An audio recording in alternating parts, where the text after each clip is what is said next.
최소 10년 이상의 그 앞을 내다보고 추진해야 하는 그 대사업 아니겠습니까?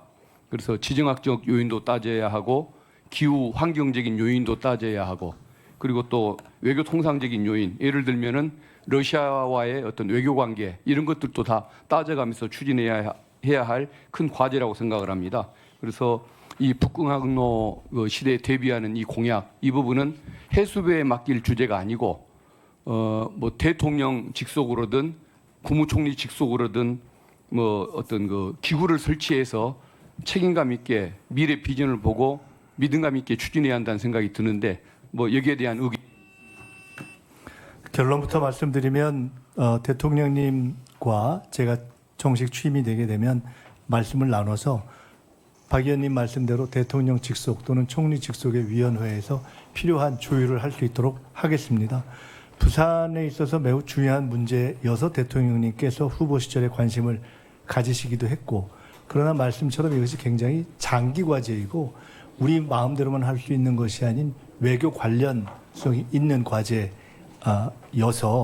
사실은 당장은 와닿지 않는 면이 부산 시민들께도 계실 수 있고 그렇습니다. 그래서 이거는 상당히 차근차근 정리를 해야 되는 과제이고요. 마침 말씀처럼 해수부 장관의 지금 후보자로 지명된 전재수 의원이 저희가 대선 시기부터 이 문제를 맡아주십사 해서 북극항로 관련 위원회를 맡아주셨기 때문에 이후에 해수부 장관으로서도 이 문제를 계속 다뤄나가시게 되고 정부 차원에서 지원할 것은 전력을 다해서 하겠다. 이것은 부산의 문제를 넘어서는 대한민국의 비전과 관련된 문제다. 그래서 관심 주시는 것을 전적으로 동의하면서 그렇게 하겠습니다. 네, 박균택 의원님 수고하셨습니다. 다음은 존경하는 곽규택 의원님 질의해 주시기 바랍니다. 예, 부산 서구 동구 곽규택 국회의원입니다. 후보자님 점심 잘 드셨습니까? 네. 예. 오후에는 후보자님 둘러싼 본격적인 좀 각종 의혹들에 대해서 좀 여쭤보려고 하는데요. 네. 그 전에 제가 간단한 질문 드릴 테니까 그냥 맞다 아니다 정도로만 몇 가지 좀 대답을 해주시죠.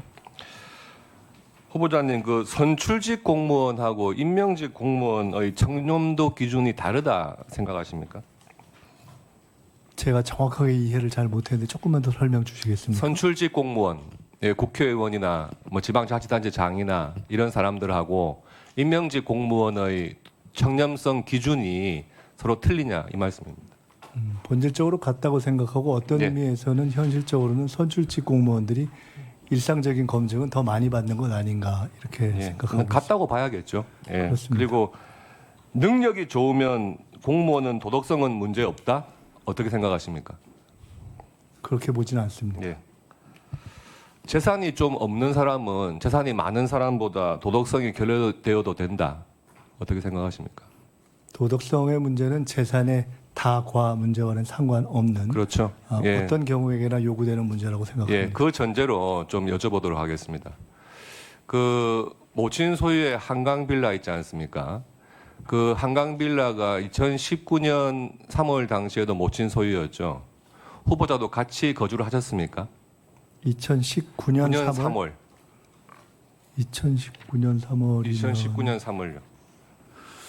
2019년 3월이면은 아마 제가 정확하게 일자를 확인해야 되는데 그때쯤이면 저희 어머니가 아마 낙상을 하셔서 그때 전후에서 아마 거기가 4층 걸어 올라가는 예. 빌라였어요. 그 5월에 지금 배우자 되시는 분이 그 당시에는 배우자가 아니셨는데 네. 그해 5월에 이제 여기 전세를 들어오시는 걸로 돼 있거든요. 네, 맞습니까? 맞습니다. 예. 그때쯤 아마 그러면 그 낙상하셔서. 한강 빌라에 2019년 3월 달에 그 세를 들어왔던 법인이 있어요. 네. 법인이 있는데 그 법인의 그 운영하는 분이 이하경 씨라고 있는데 아시는 사이죠? 네, 그렇습니다. 예.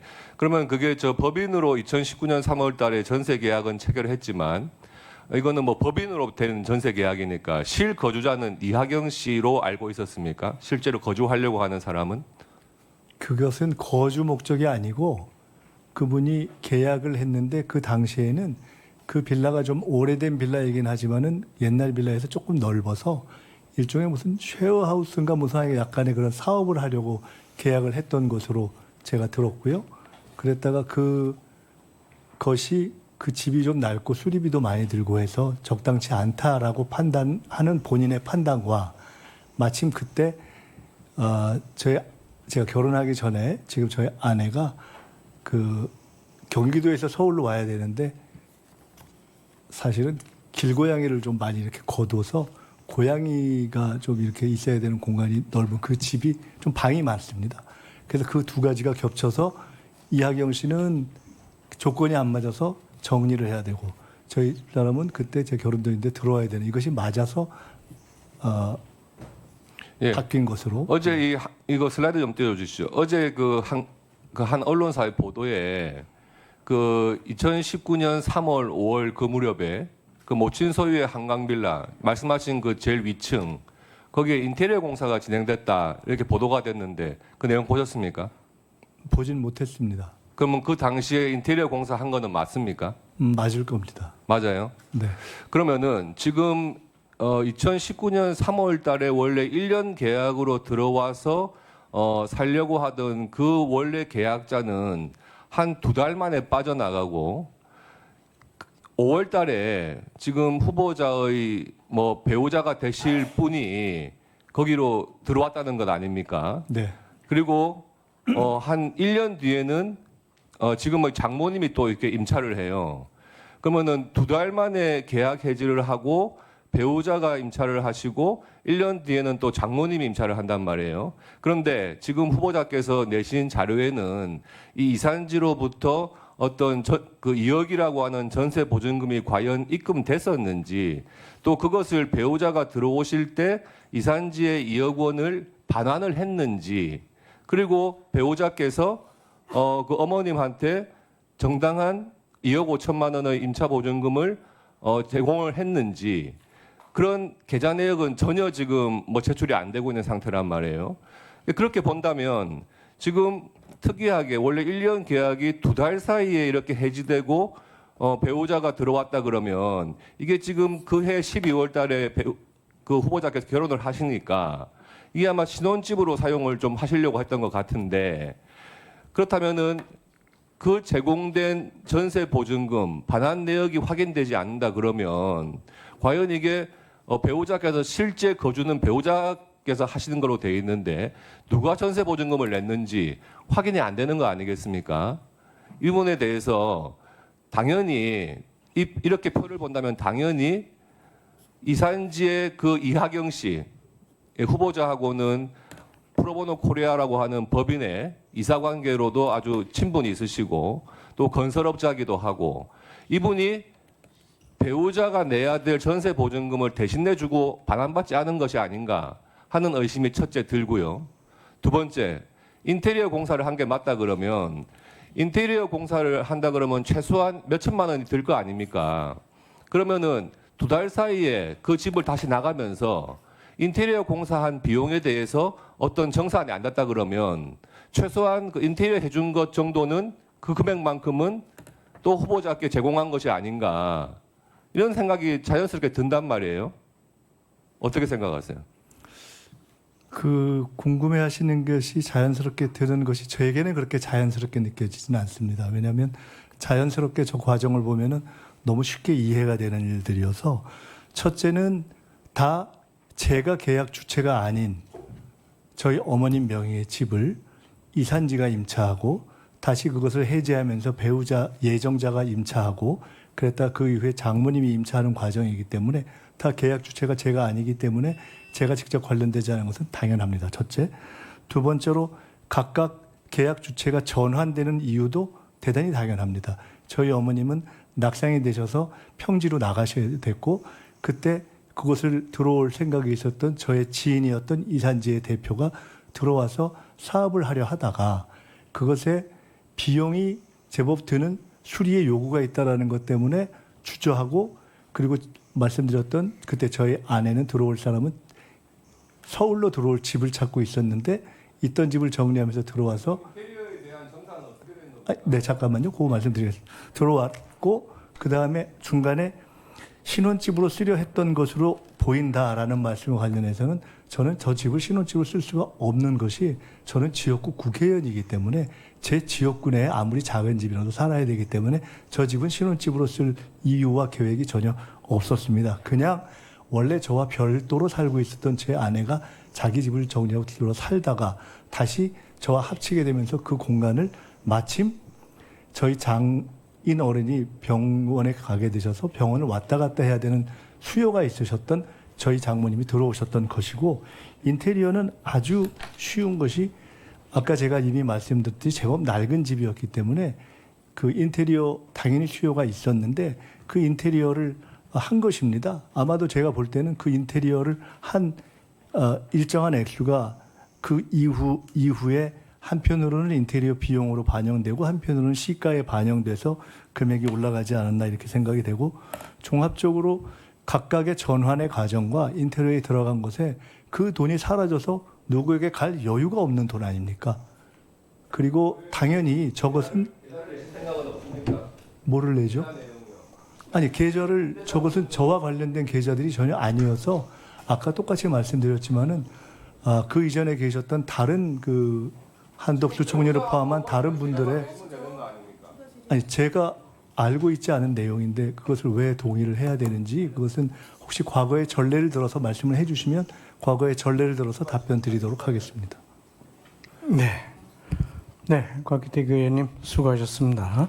다음은 존경하는 박선원 의원님 질의해 주시기 바랍니다. 네, 후보자님 질문 드리겠습니다.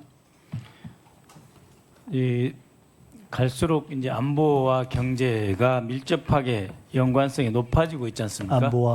안보하고 경제. 네. 예를 들면 반도체 3나노 이상을 개발할 수 있는 나라가 세계를 제패한다든지 5G, 6G로 개발할 수 있는 나라가 안보에서도 우위에 선다, 뭐 이런 말도 있고요.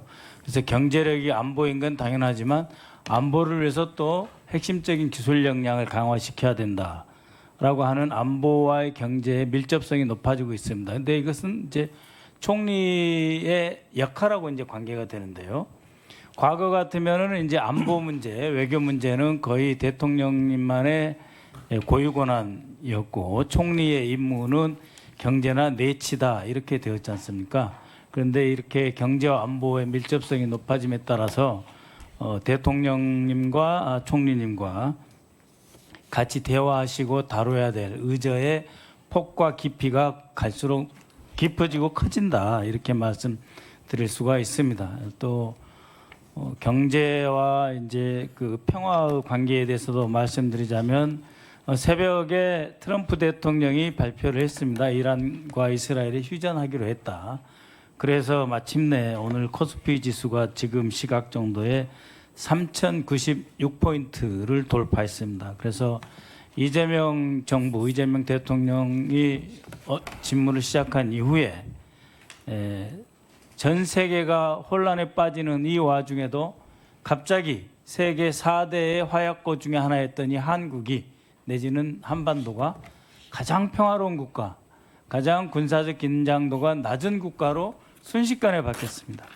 이만큼 대통령과 대통령이 추구하는 안보 정책이 매우 그 평화에 직결되어 있으며 이 평화는 곧 경제와 연관이 되어 있다라고 하는 점을 잘 알 수가 있고, 그래서 이재명 정부가 추구하는 평화 안보 정책을 총리께서 경제와 안보 평화로 제대로 뒷받침하셔야 될 임무가 커질 수밖에 없을 것입니다. 이와 관련해서 이제 질문을 드리겠는데요. 하나는 대통령님과의 주례 회동입니다. 그러니까 이제 작년에 윤석열과 한덕수 총리 관계에서 한덕수 총리가 도대체 윤석열 대통령과 주례 회동을 하느냐라고 질문을 드린 적이 있었는데 잘 못하시더라고요, 답변을. 대통령 출근 시간도 불투명한데 총리와 대통령의 정례적인 회동과 정책에 심도 있는 토의가 있을 수 있었겠습니까? 대체로 그러나 그 문재인 정부 같은 경우에는 총리와 대통령이 월요일 점심 오찬을 같이 하면서 매주에 국무조정실장을 대동하고, 총리는 또 대통령은 비서실장을 이제 배석시킴으로써 원래 주례 회동이 있었습니다.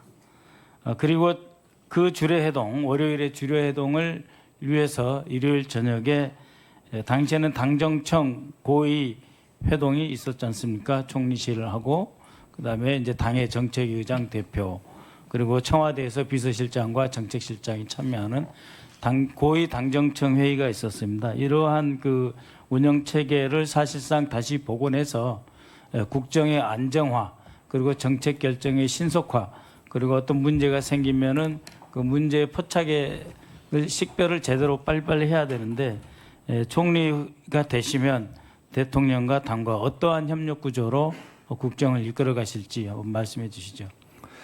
우리 정치사에서 당정 일치라고 했던 시기가 있었습니다. 제가 김대중 대통령께서 현직 대통령이면서 총재를 겸했던 시절에 총재 비서실장을 하면서 당시 청와대에 왔다 갔다 하면서 공간도 갖고 회의에 배석해봤던 경험이 있습니다. 그 이후에 우리는 당정 분리 체제로 넘어왔습니다. 근데 중대한 변화가 생긴 것이 민주당은 세계 최고 수준의 당원 주권, 당원 참여 정당이 되어서 어찌 보면 그 정당에서 대통령과 내각과 이렇게 배출하는 그러한 구조가 되어서 과거보다는 훨씬 더 당정이 협력이 강화되는 시기로 가고 있다고 생각을 합니다. 아마 그 정신을 반영하는 틀에서 대통령님께서도 당선 후 굉장히 빠른 시기에 과거보다는 거의 빛의 속도로 과거 당의 1, 2기 지도부를 초대해서 식사도 하신 것으로 알고 있습니다. 물론 여야 간의 만남도 굉장히 빨랐습니다. 그래서 첫째, 큰 틀에서는 당정이 하나다라는 마음으로 국정의 일치를 높이기 위해서 최선을 다하겠습니다. 두 번째로 형식적으로 주례회동이라는 형식이 존재하고 또 앞으로 해야 한다면 아마도 그것은 대통령님께서 그렇게 주도하시리라 생각을 합니다.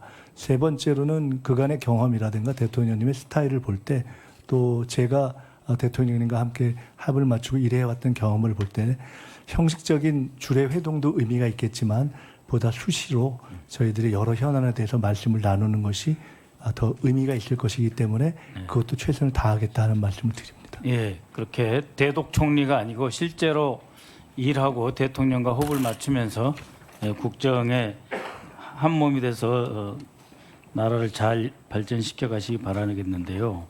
그 아까 오기영 의원 질문도 있었습니다만 지난 내란 과정에서 소위 말하는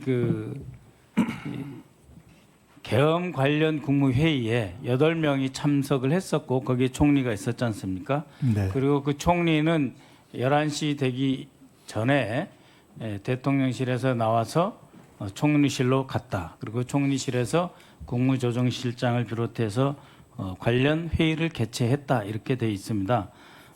그랬기 때문에 당시에 그 총리가 대통령실에서 돌아와서 국무조정실장을 비롯해서 총리실에서 어떠한 회의가 있었는지를 적어도 이 자체 감사 차원에서라도 바로 잡아야 된다. 그렇지 않으면 그 헌법에 나와 있는 총리를 거쳐서 계엄을 건의하고 선포할 수 있는 과정에서 총리가 위상이 애매해지고 해야 할 일을 못할 수도 있고 해서는 안 될 일에 연루될 수도 있습니다. 그래서 이 내란 과정에 대한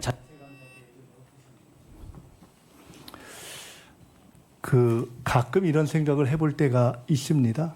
실제로 일제 때 수십 년에 걸쳐서 양심과 지조를 지키긴 참 어려웠겠다는 생각을 합니다. 그때 높은 자리에 있던 사람들이 계속 애국하고 그 지조를 지키기가 어려웠는데 그때의 독립지사들이 얼마나 어렵게 버티셨을까 하는 생각을 합니다. 이번에 계엄 과정을 보면서 계엄 때도 유사한 생각을 했습니다. 계엄 때 높은 자리에 있던 분들이 불가피하게 이렇게 할 수밖에 없었어라고 변명하는 것을 양해해야 하는가라는 문제를 놓고 고민해 본 적이 있습니다. 그런데 아마도 우리 헌법과 법률에 계엄 또는 내란과 관련해서 부하수행의 죄라는 특별한 죄를 둔 이유는 높은 자리에 있는 사람은 그만큼 노블레스 오블리제의 정신에 따라서 책임감도 강해야 되고 할 때 그 명확하게 자기 직을 걸고 할 일을 해야 한다. 그렇지 않고 적당히 넘어가는 것은 그 자체가 사실상 내란에 동조하는 것이다라는 어떤 깊은 생각의 반영으로 그 죄가 존재하는 것이 아닌가 싶어서 말씀드린 대로 저는 적어도 고위직에 최고위직에 있던 분들이 내란 당시에 자기 처신을 명료하게 하지 못한 부분에 대해서는 역사에 교훈을 남기는 방식으로 가야 한다. 아까 말씀드린 것처럼 그러나 조금 더 하위직으로 가면 대통령님께서 제기하신 대로 공직에 있어서의 조금 더 공직사회의 활성화를 위해서 과도한 조사나 이런 부분에 대해서는 절제가 필요할 수도 있겠다 이렇게 생각해서 마지막에 말씀 주신 감사 이런 부분은 이후에 특검이라든가 내란 관련 수사가 진행되는 것을 감안해서 내부적인 조치가 필요한지 판단하겠다는 말씀을 드립니다. 네. 박선원 의원님 수고하셨습니다. 다음은 존경하는 오기형 의원님 질의해 주시기 바랍니다. 이런 질의 연장해서 말씀드리겠습니다. 우리 용어 사용에 대해서 혹시나 이제 오해가 있을까봐 한번 좀 간단한 거 한번 여쭤보는데요. 다 아시는 얘기입니다. 광주 민주화 운동과 광주 사태가 어떻게 다른지 아십니까?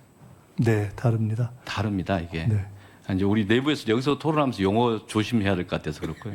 제가 광주 80년도에 중학교 2학년이었습니다. 그래 겪었기 때문에 특히 광주에 대해서 이상한 이야기 나오면 저도 민감합니다. 그러니까 광주 사태라는 것은 군부가 하는 용어입니다. 처리 대상으로 국민들을 시민을 바라봤을 때 학살을 했던 그 사람들이 쓰는 용어가 광주 사태입니다. 그리고 지금 우리가 헌법이 이게 법률로 만들어지고 그리고 내란죄 처벌한 뒤에 쓰는 용어는 광주 민주화 운동입니다. 공식적 용어들은. 지금 이 지점에서 다시 이야기하는 건 방금 이제 사례 박선호 의원님께서 말씀하신 것과 관련돼서도 이야기하는 건데 페루 이야기 아까 있었습니다. 페루가 1990년도에 친일 쿠데타 한 번 있었고요. 15년 뒤에 처벌받았습니다. 그리고 나서 2022년도에 또 친일 쿠데타 일어났는데 2시간 만에 의회는 탄핵을 했고요. 2시간도 안 된 상태에서 현직 대통령을 경찰이 체포했습니다. 그리고 국무위원 중에 상당수가 사표를 냈고 그에 대한 책임을 물었습니다. 그런데 대한민국은 1980년 광주 항쟁 당시에 그 쿠데타를 일으킨 세력들을 17년 만에 내란죄로 처벌했습니다. 그러나 그 교훈이 충분히 가지 못했기 때문에 우리가 지난 12.3 내란 이후에 반년 동안 그 지루한 역사적인 국민들의 노력도 있었고 국회는 2시간 만에 비상계엄을 해제했지만 실제 내각에 있는 그 국무총리 그리고 장관들 그리고 거기에 고위에 있는 공직자들 누가 제대로 사표를 냈는가? 저 계속 내란 과정에서 유역 감찰관처럼 자기가 그날 밤에 새벽에 법무부 장관이 소집하는 회의에 가가지고 혼자 사표를 내고 반환왔어요. 그리고 문제제기를 했는데 그 많은 공직자들 중에 누가 그런 소신이 있었는가? 이 지점에 대해서 이제는 평가하고 다시는 반복되지 않아야 된다. 그래서 계속 이야기 드립니다. 이 점에 대해서 새로운 정부가 분명한 원칙을 가지고 정리할 수 있는가에 대해서는 고민하셔야 된다. 또 하나 더 말씀드리겠습니다.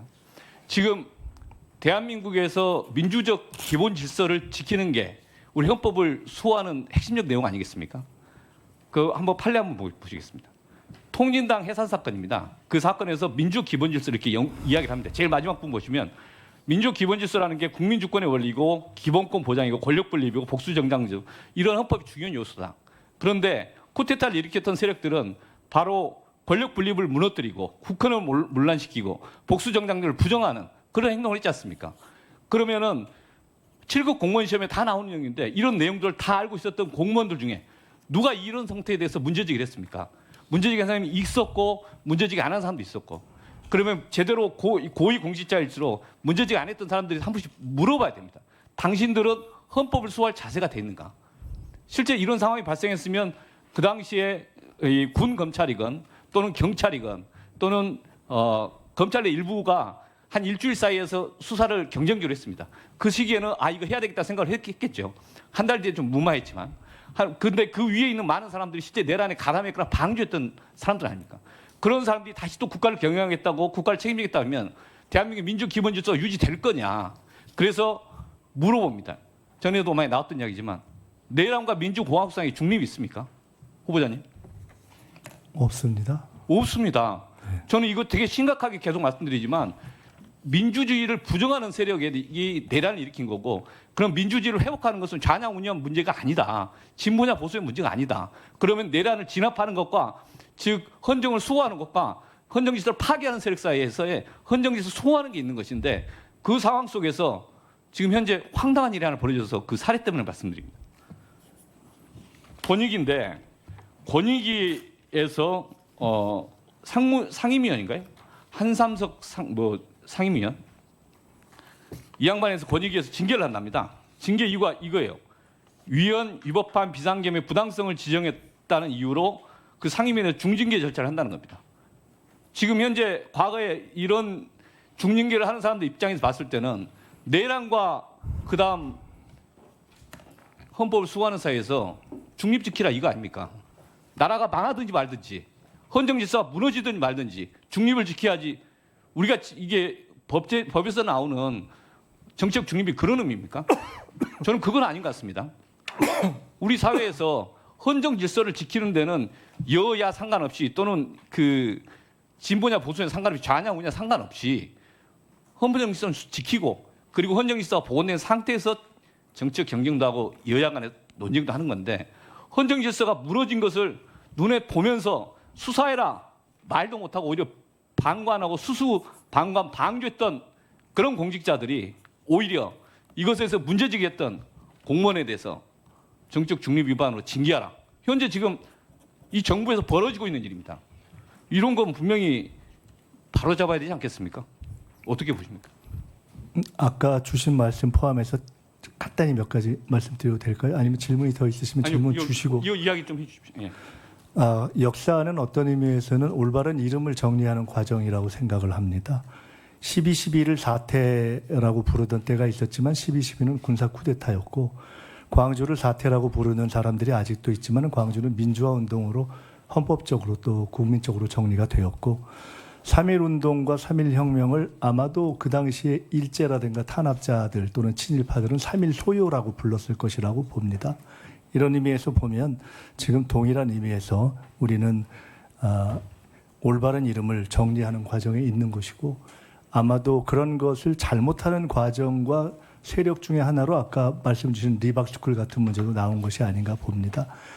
그런 연장선에서 권익위에 지금 말씀 주신 상임위원이 온 국민이 함께하고 결국은 역사를 바꾼 물줄기에 함께한 목소리를 냈다는 이유로 전혀 시대 흐름에 맞지 않게 만약 불편한 입지에 처해 계신다면은 그것은 현재의 변화한 상황에도 맞지 않고 권익위의 취지에도 맞지 않는 것이어서 그것은 제가 정식으로 살펴볼 입장이 되면 살펴보면서 개선의 노력을 말씀드리겠다. 결과를 그렇게 말씀드리고 꼭 그 시점 전에라도 그 관련된 분들이 알아서 이 문제는 올바른 방향으로 풀어가야 할 것이다. 이렇게 생각한다는 개인적 의견의 말씀을 드립니다.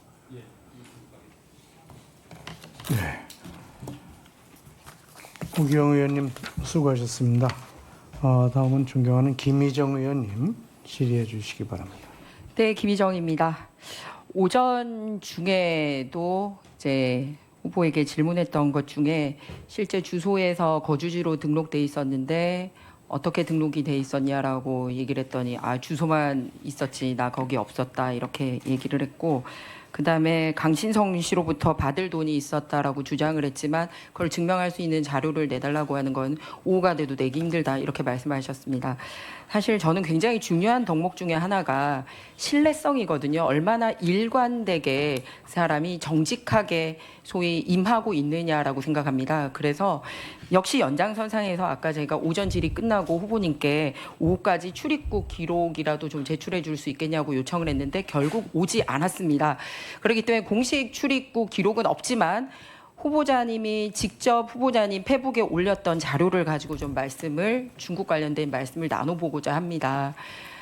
실제로 저는 학위를 딴 부분에 대해서는 정말로 그게 본인이 열심히 해서 땄다고 하면 칭찬받고 정말 어떻게 보면 부러운 일이기도 합니다. 하지만 해명하는 과정이나 본인이 제출한 기록은 그거를 증명하지 못하고 있기 때문에 신뢰성에 문제가 있다는 말씀을 드립니다. 일단 본인이 제출한 이 비행기 기록표는 무슨 편을 탔는지에 대한 게 와서 제가 공식적으로 항공사 그리고 공항 관계자 그리고 제가 별도로 뒤져서 그 공항편이 몇 시에 출발했고 몇 시에 도착했는지를 확인을 했습니다. 그랬더니 후보님이 직접 제출한 자료 중에서는 두 번은 2007년 5월 29일과 2007년 7월 13일에는 존재하지 않는 편명을 적어서 내셨습니다. 알고 계십니까? 모릅니다. 본인이 작성한 거 맞죠? 저것은 실무자들이 작성했고 예. 제출되었는데 만약에 기록상 오기에 오류가 있다면은 기록상 제가 오기라고 하기에는 확인하겠습니다. 힘든 여러 가지가 나오고 있습니다. 그것은 꼭 예. 그렇지 않을 수 있기 어쨌든 때문에 말씀을 주십시오. 본인이 제출해 한 거 아닙니까? 제가 그죠? 제출을 컨펌한 것은 맞습니다. 예, 그러니까 제 얘기는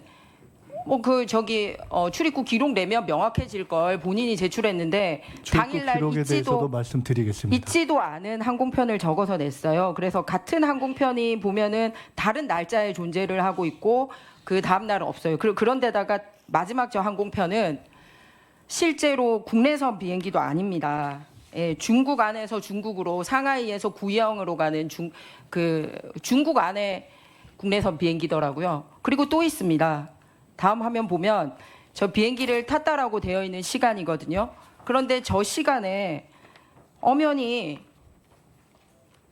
지금 김민석 후보는 한국에 존재하는 걸로 나와 있습니다. 전날은 그 양산을 비롯해서 안산, 수원 등의 12.8 재보궐선거가 있었던 날입니다. 그런데 저 기사에 따르면 후보님이 비행기를 탄 시간이라고 주장하는 시간에 개표 상황실에 머물렀던 걸로 기사와 사진이 이렇게 나오고 있습니다. 다음 화면 넘겨주십시오. 예, 해당 비행기편 같은 비행기를 탄 다른 사람의 비행기 티켓을 제가 확인을 했고 중국 시간으로 6시 15분 보딩, 즉 한국 시간으로는 7시 15분 보딩한 겁니다. 후보님께서 타셨다고 얘기했던 부분이고요. 자, 그러면은 이렇게 본인이 작성한 자료에도 수많은 오류를 가지고 있으면서 왜 공식적인 자료를 내지 않은 겁니까? 신뢰할 수 있습니까? 우리 국민들이 김민석 후보 신뢰해도 좋습니까? 종합적으로 설명드릴까요? 아니 신뢰할 수 있냐고요. 그러니까 본인이 낸 자료에 이렇게 오류가 신뢰할 수 있다는 걸 있도록 설명을 말씀드립니다. 드리려고 합니다. 예, 그러면 설명드릴까요? 다음 또 넘겨주십시오. 네, 다 말씀하시고 자, 그러면은 설명드리겠습니다. 재학 기간이 언제부터 언제까지 재학하셨습니까? 재학 기간을 보는 기준에 따라 다릅니다. 학위 수업을 한 기간으로 요청해서 기재하는 경우도 있고 그러니까 본인이 재학 기간으로 네, 잘 그래서 아시지만 말씀드렸습니다. 지금 구두로 하시는 거에 대해서는 제재가 명확하지 않지만 우리 공직자로서 그 학력과 관련된 부분은 공직선거법상 명확하게 특히 외국의 학력이나 한국의 정규 학력이 아닌 경우는 월까지 적어서 표기하기로 돼 있는 거 본인이 잘 아시죠, 김민석 후보님? 네, 그래서 예. 정규 학력이기 때문에 예. 말씀드린 것처럼 선관위에서는 학위 학력을 진행한 기간을 표시를 했고 네, 학위 그렇지 학력 않은 진행한 경우에는 표시를 선관위가 표시를 한 게 아니라 본인이 네, 제출하고 선관위에서 요청한 대로 그 기준에 따라서 표시한 케이스가 있고 그렇지 않고 전체 랭귀지 코스까지 포함해서 밝힌 경우도 있고 예, 전체 학위 입학 과정과 나온 것도 있고 관련돼서 그렇습니다. 본인이 명확하게 여기 21대 총선 포스트에도 있고요. 아까 앞에 보여드린 거는 22대 본인 양력 주민들한테 나눠주는 거고요. 다음은 21대 포스터고요. 22대 포스터에 일관되게 칭화대학교 법학석사는 2009년 9월부터 2010년 7월이라고 본인이 표기를 해서 냈습니다. 네, 왜냐하면 맞습니다. 선관위에서는 엄격하게 하고 있잖아요. 네, 그죠? 그렇습니다. 왜냐하면 그것이 학위 과정을 하는 것이 9월부터 10월 7일이기 때문에 말씀하신 대로 일관되게 그렇게 적혀 네, 있는 저는 것입니다. 언어 과정에 대해서 물어본 게 아닙니다. LLM 학위 과정에 대해서 물어본 네, 겁니다. 그래서 다음 설명드렸습니다. 넘기시죠. 그래서 뭐라 그랬냐면 당시 월수금은 최고위원회가 열리고 화목은 수업을 진행했다라고 말씀을 하시는데 월수금의 이 기간에 비행기를 탄 적이 한 번도 없어요. 딱 한 번 금요일 출발하는 비행기는 앞서 말씀드렸듯이 중국 내부 비행기였습니다. 그리고 달력 빨리 넘기세요. 그렇게 해서 실제 후보님이 이 기간 동안에 화요일, 목요일 수업을 들을 수 있도록 소위 존재했던 중국에 존재했던 날짜를 표시하니까 4일밖에 안 나와요. 계산을 잘못하신 것 같습니다. 아닙니다. 표시하십시오. 제는 계산이 아니라 후보님께서 직접 주신 비행편에 입각해서 저렇게 한 겁니다. 그리고 제가 말씀드렸듯이 계산을 한 것을 보면은 다르기 때문에 설명을 다시 드리겠습니다. 그러면은 저처럼 이렇게 해서 제출해 주시면 저는 여기에 뭐까지 표현했냐면 후보님이 아까 비행기에 있지 않고 당사에 있었던 거나 실제로 없는 비행기 편도 탄 걸로 감안해서 하더라도 저 날짜에 후보님이 학위 과정에 있었던 날짜에 존재했던 날짜는 26일만 중국에 존재를 하고 있고요. 그리고 화요일은 다 밤에 도착을 해서 수업을 받을 수 없는 시간이었고 반나절이라도 있었던 시간을 카운팅하면 총 4일. 그러고도 25학점을 어떻게 땄는지 증거 자료로 제출해 주시기 바랍니다. 네. 거듭 말씀드립니다. 증명해 주시기를 바라고요. 신뢰성을 회복하는 게 굉장히 중요하다. 학위가 진짜 있고 아니고 이런 걸 떠나서 그 거짓말이라는 표현은 과도한 인상 효과가 있기 때문에 제가 드리는 말씀대로 그 실제로는 의원님께서 계산하신 것과 달리 총 148일이 체류가 되어 있는 것을 그 말씀드릴 수 있고요. 그것과 관련한 것에 대해서는 우리 의원님께 전해드리도록 하겠습니다. 다시 한번 정확히 말씀드리지만 그것에 대해서 한 가지 말씀드리겠습니다. 솔직히 말씀드리면 지금 저희가 엑셀로 정리해서 드린 것은 저의 외국 출입 기록 중 중국 관련 항공, 그렇기 때문에 어쩌면 중국 내에서의 항공이 저것도 정리하는 사람이 중국 편을 기록했기 때문에 있을 수 있다. 그러나 제 출입국 기록 전체를 요구하시면 사실은 저도 하나 뽑아봤습니다만은 이게 뭐가 뭔지 알 수가 없는 무더기가 됩니다. 그래서 사실은 알아보시기가 거의 불가능해지는 상태가 돼서 일부러 중국 거를 뽑아서 드렸다는 말씀을 드리고요.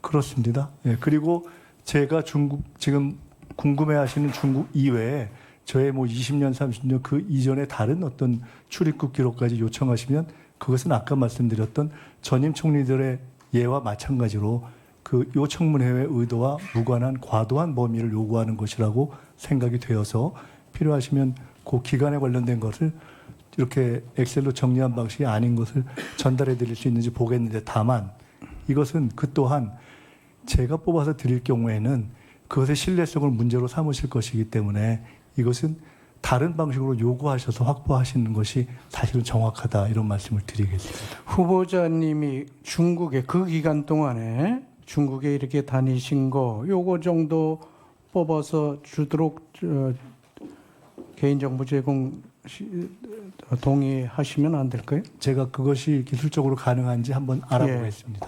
네. 뭐 다른 거는 말고 그렇게 그 하겠습니다. 부분에 대해서 자꾸 논의가 되고 네, 있으니까 그렇게 하겠습니다. 후보자께서는 분명히 확인해 보겠습니다. 다니셨고 알려드리고 그래서 다시- 학위를 받으신 거고 네. 또 우리 김희정 의원님은 그 자료 분석해 보니까 26일밖에 안 가 네. 있었다. 결론적으로는 김 의원님 26일로는 수호가 네, 제출한 걸 분석하니까 그렇다니까 서로 안 맞으니까 그 부분을 네, 좀 네, 명확하게 예. 해주셨으면 좋겠습니다. 네, 김희정 의원님 수고하셨고요. 다음은 우리 존경하는 전용기 예, 죄송합니다. 한정혜 의원님 질의해 주시기 바랍니다.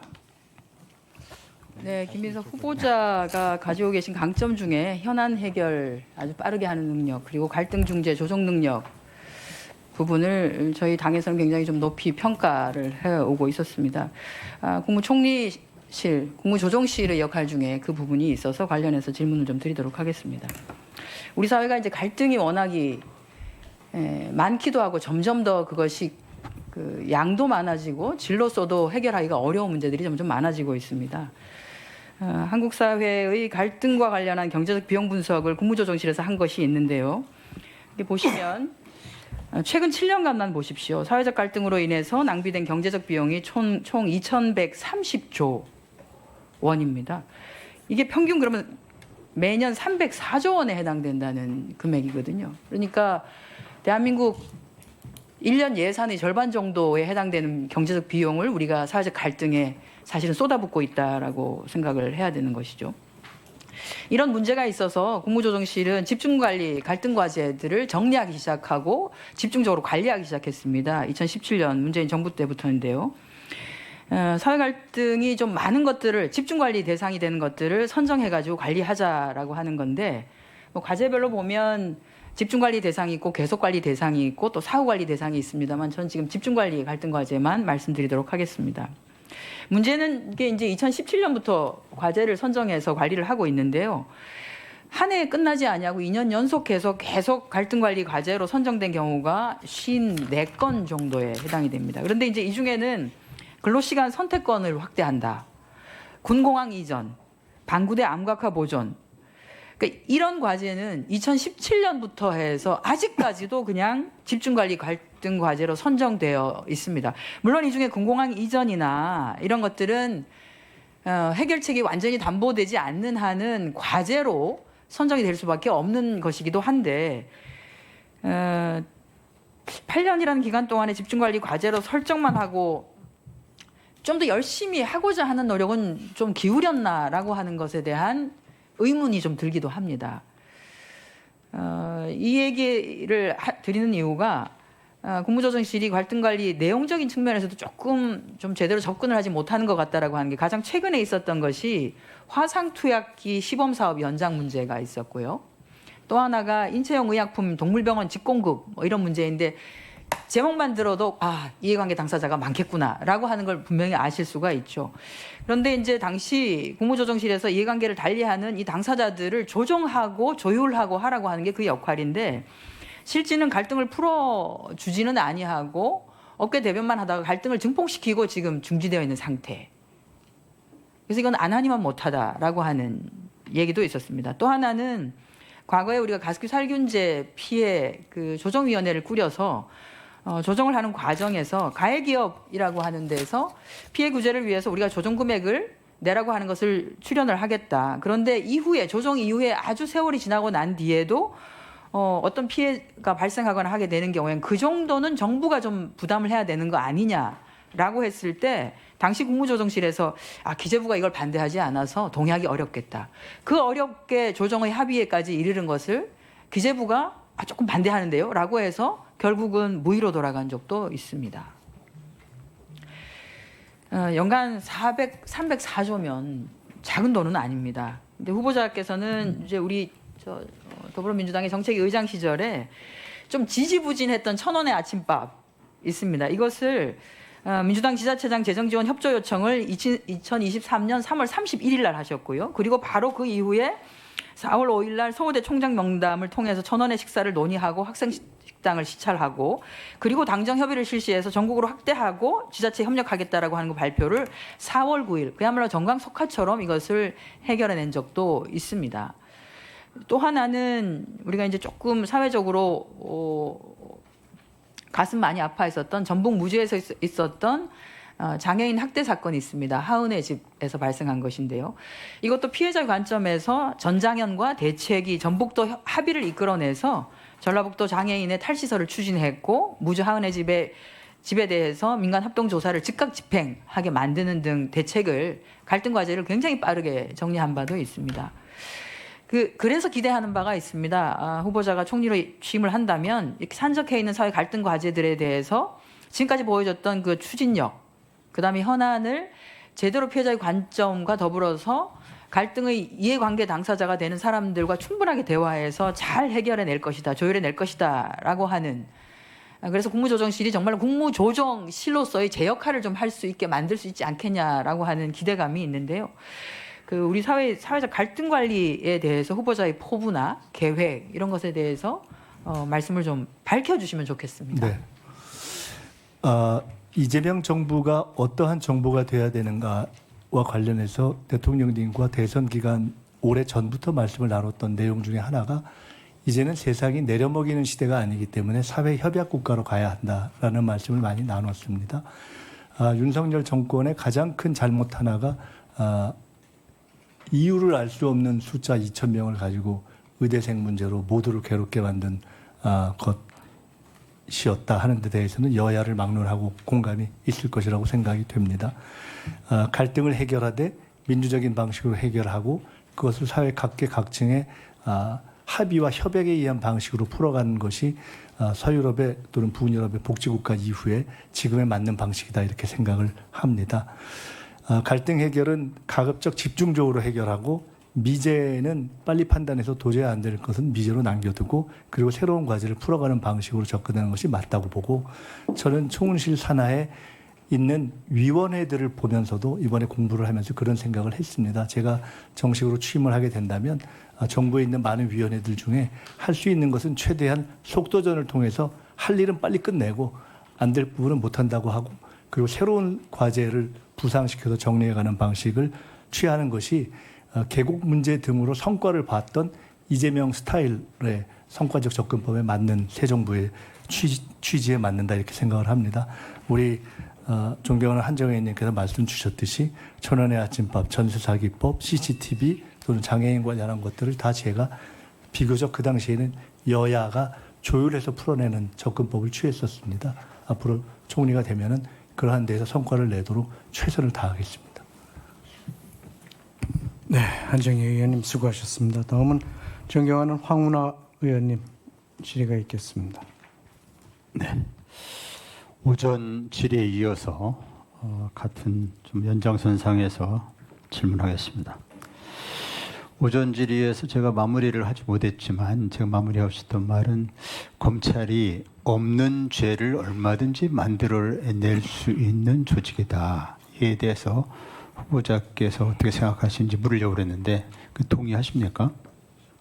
네, 저는 개인적으로는 그러한 경험을 직접 여러 번 해봤기 때문에 또는 비교적 그렇게 생각하고 있습니다. 또는 기소라는 결론을 내려놓고 그거에 그러니까 뭐라고 답하든 또는 심지어는 조사도 안 하고 그냥 기소라는 결론을 내려놓고 짜맞추기 수사를 해서 기소를 할 수 있는 조직이 검찰이다. 검찰 전체를 그렇게 이야기하면은 성실한 검사분들 전체를 문제로 삼을 수 있는 것이기 때문에 일부 정치 검찰이라고 저희가 표현을 하는 것으로 하고, 그 중에서도 특히 윤석열 류에 그렇게 군사 쿠데타에까지 이른 그런 세력들이 취했던 방법이 말씀 주신 표적 사정, 증인 압박, 거짓 어떤 증거 조작 등등의 방법을 취했던 것을 보기도 했고 경험도 했습니다. 네, 근데 지금 후보자의 답변 중에 제가 좀 동의하기 어려운 것이 그럼 이게 사람의 문제로 봅니까? 제도로 문제로 봅니까? 제도와 사람의 문제가 섞여 있기 때문에 사람의 문제는 벌할 걸 벌하고, 그러나 근본적으로는 제도를 개선하면서 가야 되는 것이 아닌가. 그러니까 일부 정치 검찰의 문제로 국한하면 제도는 잘못이 없는데 일부 정치 검찰의 일탈이다 이렇게 일으킬 수도 있거든요. 네, 황 의원님 말씀 주신 취지를 충분히 이해하고 공감하기 때문에 그런 뜻으로 말씀드린 것은 아니다 하고 이해해 주시면 좋겠습니다. 네, 저는 그 일부 정치 검찰들의 일탈이 물론 드러난 부분이 있지만 그 일부 정치 검찰의 일탈은 그 배경에는 근본적으로는 기형적인 검찰제도, 즉 수사와 기소가 결합된, 그래서 기소라는 결론을 내려놓고 수사를 꿰맞추고 또 수사를 무리하게 한 것을 기소기관이 걸를 수 있는, 스크린할 수 있는 그런 제도적 정치가 없기 때문에 수사를 무리하게 해도 그것이 기소로 연결이 되는 것이죠. 즉 수사 기소의 결합이 근본적인 문제이다. 이러한 기형적인 제도하에서는 안 그런 사람도 있겠지만 일탈 권력 남용을 하고 일탈되는 검사가 필연적으로 발생할 수밖에 없다. 저는 그렇게 생각하는데 제도의 방향에 대해서는 공감하고요. 다만 단 한 명이라도 선의를 적어도 마음으로는 가지는 검사가 있지 않을까? 말씀의 취지는 이해하겠습니다. 네. 그래서 제가 이제 후보자님에게 묻고 싶은 것은 후보자님 머릿속에 그려져 있는 검찰개혁의 청사진은 무엇일까라는 것 때문에 이제 질문을 드리는 겁니다. 저 PPT 좀 띄워보실래요? 네. 후보자님 사례와 유사한 사례가 김문수 후보 사례도 있었고 또 김기현 의원 사례도 있었습니다. 이 두 분도 쪼개기 후원금을 받았는데 이분들은 다 당사자가 몰랐다는 이유로 불기소 처분이 됐습니다. 이제 후보자는 영수증을 실무자가 발급한 줄 알았지 난 영수증을 자세히 몰랐다라고 했는데 후보자는 유죄 판결 받았어요. 그러나 김기현 의원, 김문수 후보 이 두 분들은 몰랐다 이렇게 얘기해서 면죄부를 받았습니다. 이렇게 이제 검찰이 선택적으로 어떤 것은 기소하고 어떤 것은 불기소하고 이것은 아까 말씀드린 것처럼 수사와 기소가 결합된 데서 나온 필연적인 폐해다 그렇게 봅니다. 검사는 없는 죄를 만들어서 명성을 얻고 있는 죄는 덮어서 돈방석이 앉는다 이런 그 세간의 속설도 있습니다. 이런 얘기 들어보셨죠? 네, 못 들어보긴 했습니다. 그래서 그 검찰 개혁의 청사진 이재명 후보 대통령께서도 후보 시절에 수사기소 분리 또 민주당의 대선 공약을 보면 수사기소 분리라고 하는 그런 공약이 등장합니다. 수사기소 분리라는 대선 공약 또는 지금 민주당에서 최근에 입법 발의를 했는데 그 부분에 대해서 후보자께서는 원론적으로는 동의하십니까? 세부안으로 들어가면 저도 전문적으로 그걸 다루는 의원들로부터 말씀을 여쭤보니 조금씩의 차이는 있지만 큰 틀에서 수사 기소를 분리하자 하는 큰 방향은 공감대가 큰 것으로 알고 있고 저도 동의하고 있습니다. 네. 수사기소 분리는 입법 사항입니다. 국회에서 입법으로 해결할 문제죠. 그러면 정부가 해야 할 일은 무엇일까요? 그 검찰 개혁 관련해서는 입법 사항도 있지만 비입법 사항, 정부가 해야 할 일도 있습니다. 물론 이제 개헌 사항도 있을 수 있습니다. 개헌이 필수적인 건 아니지만 그러나 영장 청구권 같은 것은 개헌 사항에서 그래서 개헌으로 해결해야 될 문제도 있고 또 법률로 해결해야 될 문제가 있고 시행령이나 시행 규칙으로 해결해야 될 문제도 있습니다. 시행령, 시행 규칙으로 해결할 문제가 바로 정부가 해야 할 일을 볼 수 있겠습니다. 검찰이 이 수사기소 분리 관련해서 현재 저항을 하고 있다고 보십니까? 저항의 조짐이 없다고 보십니까? 과거 계엄을 미리 얘기는 하셨는데 현재 검찰이 수사기소 분리 검찰 개혁에 대해서 저항하고 있다고 보십니까? 아니면은 별다른 저항 조짐이 없습니까?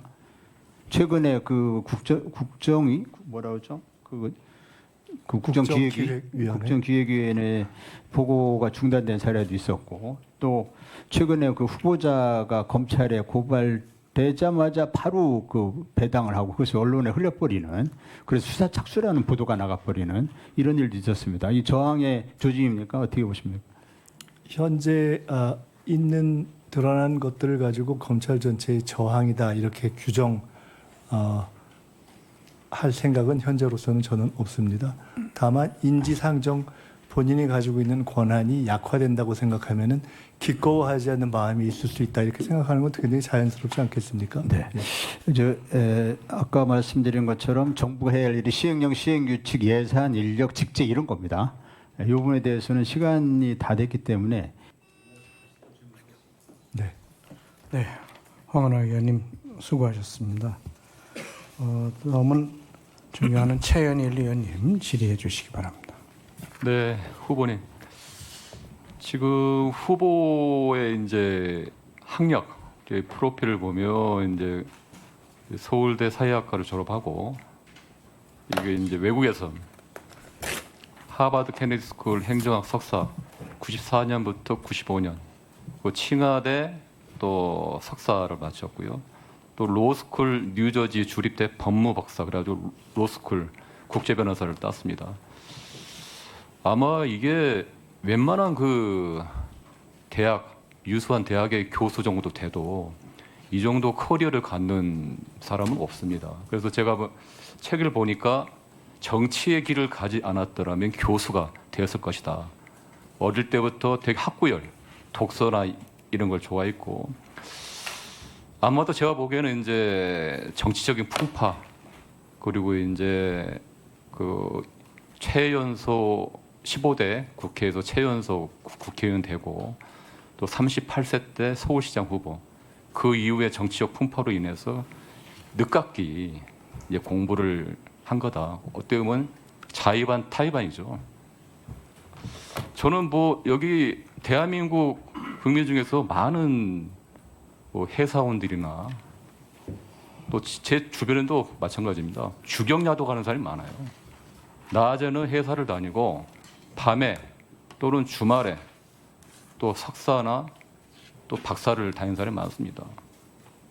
공부를 하는 거 가지고 시비를 걸고 그 과정에 대해서 사소한 거 가지고 트집을 잡고 본질을 흐트린 그런 거는 아니라고 생각합니다.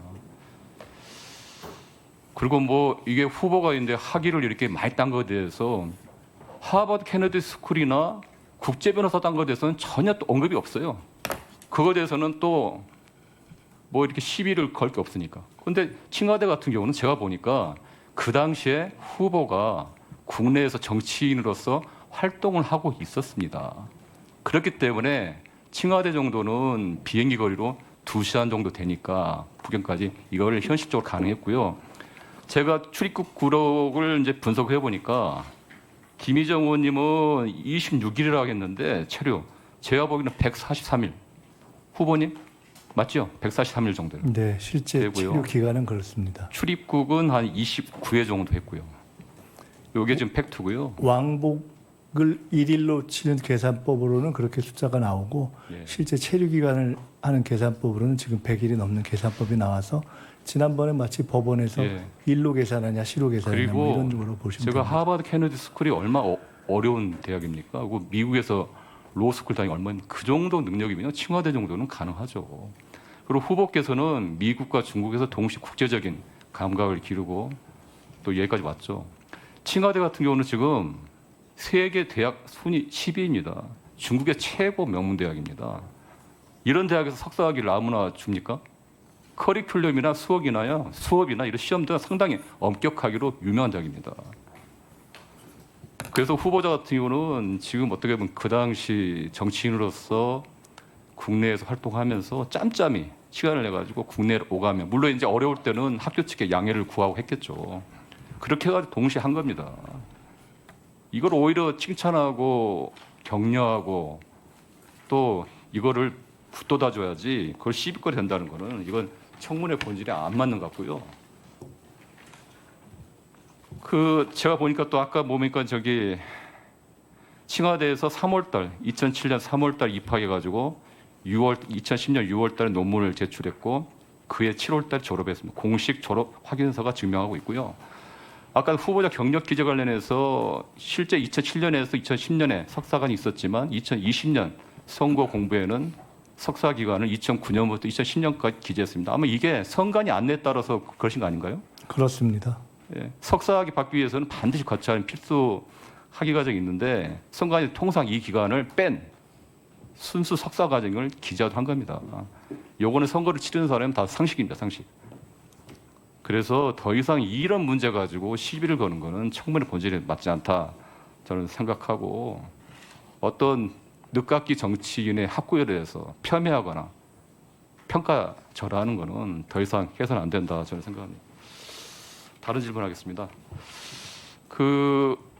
후보께서는 윤석열 정부가 5년을 채우지 못하고 임기도 못 채우고 이 몰락한 이유가 가장 큰 이유가 뭐라고 생각하십니까, 후보님?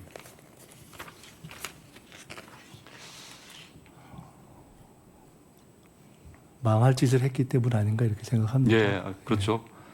더 길게 설명하면 통합이 아닌 분열, 소통이 아닌 분열, 소통이 아닌 불통 때문이라고 저는 생각합니다. 이 사회의 가장 큰 문제가 분열 갈등이고 윤석열 정권 3년 동안 이 나라가 갈기갈기 찢겼습니다.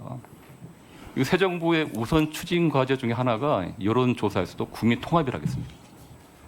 근데 저는 후보께서 그 통합을 할 수 있는 분열의 정치를 끝낼 수 있는 아주 적합한 정치인이라고 생각하고요. 예를 들어서 제가 과거의 일을 보니까 정치인 3년 동안, 30년 동안, 정치인 30년 동안 통합의 행보를 보였습니다. 김대중 정부 때 97년에 최연소 의원으로 되시고 나서 김대중 대통령 비서실장을 계시면서 김대중 대통령 총재와 박태준 전 포철 회장이 과학의 역할을 했습니다. 그리고 그 유명한 DJP 연합을 통합의 정치를 그때 시작했어요. 그게 바로 최근에 와서 이재명 대통령의 통합, 보수 중도 통합의 하나의 원조라고 저는 보고 있습니다. 그리고 최근 대선에서는 저희 당 중도 보수 가치를 위해서 보수 인사를 영입해서 통합당 선대를 했고요. 후보자께서 총리가 되시면 통합의 행보로서 지금의 사회 갈등 분열을 넘어설 수 있는 비책이 뭐가 있는지 말씀해 주십시오. 대통령님께서 대통령 당선되시기 전에 국회에서 옆자리에 계실 때 한 번 그런 말씀을 드려본 적이 있습니다. 실제로 저희가 중도 보수로 대통령께서 말씀하신 것을 진지하게 일회용 선거 전술로서가 아니라 해야 된다고 저는 생각합니다라고 말씀드렸더니 진짜 본인은 그렇게 생각한다는 말씀을 하셨습니다. 정부의 국정 방향도 또 제가 속해 있는 민주당의 어떤 당의 방향도 그렇게 확산되는 방향으로 가는 것이 옳다고 보고 그것이 이제 선진국 초입에 들어서고 있는 대한민국의 어떤 중산층을 확대하는 그런 정책 방향과도 부합하기 때문에 그런 방향으로 저희는 해 나갈 것이다 하는 말씀을 드리고 그런 점에서 지난 대선 때 사실은 다른 당에 계시다가 참여하신 보수 출신 정치인들을 가급적 저희가 성의 있게 역할하실 수 있는 공간을 찾으려고 노력하고 있고 앞으로 그뿐만 아니라 제가 되면 아까도 말씀드렸듯이 실제로 야당 의원님들과 야당의 지도부 이상 더 열심히 만나는 노력을 하려고 생각하고 있습니다. 얼마나 될지는 모르겠지만 적어도 현재 마음은 그렇고 최선을 다하겠습니다. 네, 최인일 의원님 수고하셨습니다. 다음은 존경하는 주진우 의원님 질의하시기 바랍니다. 후보자님, 그 오전에 말씀하신 거 요약해 보면 부의금으로 1억 6천만 원이 들어왔고 출판 기념회로 2억 5천만 원이 들어왔고 또 배우자가 처갓집으로부터 2억 원 정도를 지원받았는데 1억 원 정도가 현금이다. 이런 요약으로 될 수가 있을 것 같아요. 먼저 제 문제 의식을 좀 말씀드리겠습니다. 저는 첫 번째 출판 기념회가 제일 문제라고 생각합니다. 일단 국민 눈높이에 현재 국민 눈높이에 현격히 맞지 않고요. 보통 경조사를 하더라도 일반 국민은 적어둡니다. 나한테 뭐 축의금을 낸 사람 액수만큼 맞춰서 내려고 다 적어놓고 서로 낸 만큼 받는 거거든요. 근데 출판 기념회는 그동안 국회의원의 음성적 수입원으로 항상 지적해 왔던 것인데 이게 왜 그러냐면 이해충돌 문제가 일단 당장 생깁니다. 이게 수억 원대를 후원해 오셨던 강신성 씨 같은 분도 가깝다고는 하시지만 결과적으로 그분도 출판 기념회에 다녀갔어요. 국민 입장에서는 얼마를 줬겠느냐 하는 생각이 듭니다. 10만 원, 20만 원 주진 않았을 거 아니에요. 최근에도 4천만 원에 거의 연 2.5%의 7년간이나 빌려줬던 분이기 때문에 더 많은 돈을 줬겠다라는 생각이 일단 들고요. 이해단체 관계자나 사업가 등도 있었을 텐데 얼마를 냈는지 확인할 방법도 없어요. 그래서 그게 좀 견제를 하기 위해서 재산 등록 같은 걸 하는 거거든요. 근데 이 이해관계자들끼리 충돌 문제를 피하기 위해서 사실 출판기념회에 오는 사람들은 계좌로 송금하는 사람이 없습니다. 다 현금 봉투를 내려놓고 가는 것이고 명백히 잘못된 관행입니다. 그리고 이 부분은 또 원래 걸리기도 어려워요. 주고받은 쪽이 이해관계자가 다 갖고 다 현금 봉투고 걸린 이상 국민 눈높이에 맞을 리가 전 없다고 생각합니다. 노웅래 전 의원도 3억 원을 집에 가지고 있다가 현금으로 출판기념회 돈이라고 했는데 국민 눈높이에 안 맞는다고 해서 민주당에서 공천에서 컷오프 됐습니다. 입법 로비 사건에서도 이해단체가 불과 3천만 원 준 것이 이해단체와의 이해관계가 얽혔다라고 해서 뇌물죄가 됐어요. 이게 그리고 통상 금액이 또 크면 증여세 문제도 생기기 때문에 이게 내용이 안 나와서 모르겠는데 내용이 나온 이상 항상 문제가 될 수 있다는 점을 말씀드리고요. 이 인세를 제가 국세청에 확인해 봤더니 1,300만 원 정도인데 맞습니까? 인세로 수익으로 잡힌 것이. 제가 국세청에 확인했으니까 아마 거의 정확할 겁니다. 어떤 책과 관련한 말씀이신가요? 두 권의 책 전부 다 합쳐서 국세청에 신고된 인세가 1,300만 원 정도인데 그렇게 확인하셨으면 그것이 네. 맞겠죠. 예. 근데 후보자는 야인 시절에는 사실 출판기념회를 안 하셨어요. 근데 이게 보면은 국회의원이 되어서 권력이 있어야 사실은 사람들이 모이고 현금 봉투가 나오는 것이지 현실적으로 그냥 책을 팔아서 이 돈을 모으는 건 저는 좀 현실적으로 어렵다라는 생각이 듭니다. 그리고 빙부상 조의금도요. 국회의원도 다 김영란법 적용 대상이거든요. 물론 뭐 그 빙부상이고 그렇기 때문에 일정 부분 조의금은 불가피하다고 생각하지만 그게 일단은 최근에 수입 대비 지출이 너무 높다 보니까 1억 6천만 원이나 들어온 것도 일반 국민 관점에서는 좀 과도하다는 생각이 들어요. 왜냐하면 장례 비용도 다 부담을 했을 거고 처가 쪽에도 가족이 있을 텐데 후보자에게 1억 6천만 원이 배정이 됐다는 얘기거든요. 그리고 아까 말씀하셨던 처갓집 2억 원 중에 1억 원 현금도 현금이 사실 현금은 일반 국민들이 다 하지 않지 않습니까? 그래서 사실은 이 1억 현금 부분도 결혼한 자녀가 독립생계를 하는데 생활비와 현금 주면 일반 국민이 바로 증여사 탈루 문제가 생기고요. 표를 한번 봐주십시오. 이게 지금 후보자의 5년간 그 순자산 증감액입니다. 보시면은 빙부상이 있던 애는 지금 원래 연봉 1억 정도 받는 가정이 생활하고 교회 헌금하고 이렇게 했을 경우에 저축하기 한 3천만 원, 5천만 원 저축하기도 쉽지 않거든요. 근데 순자산으로 는 게 2억 1천만 원이니까 아마 빙부상에서 했던 돈이 입금이 된 것 같아요. 근데 문제는 2021년입니다. 2021년도 한 푼도 안 쓰고 모아야 저게 1억 2천만 원의 재산이 늘 수가 있거든요. 근데 재산 등록이 됐다라고 하지만 빙부상이 있고 나서 그 다음 해에도 재산이 1억 1천만 원 는다는 걸 알 수가 있고요. 2022년도에 출판기념회 있을 때는 순자산이 대폭 증가했습니다. 2억 5천만 원이 증가했고 또 출판기념회 두 번째에는 오히려 아까 말씀대로라면 현금 1억 5천, 1억씩 각각 들어왔어야 맞는데 순자산은 또 줄어들었어요. 근데 제가 주목하는 건 2024년도인데요. 이때는 이 세비로 다 쓰고 나서도 2억 1천만 원이 늘었거든요. 여기에 대한 자금은 어떻게 생각하십니까? 말씀대로라면 뭐가 2023년도에 늘었다고요? 재산 등록을 다 마치고 2024년도에 현금이 하나도 없었어야 맞는 거잖아요. 네.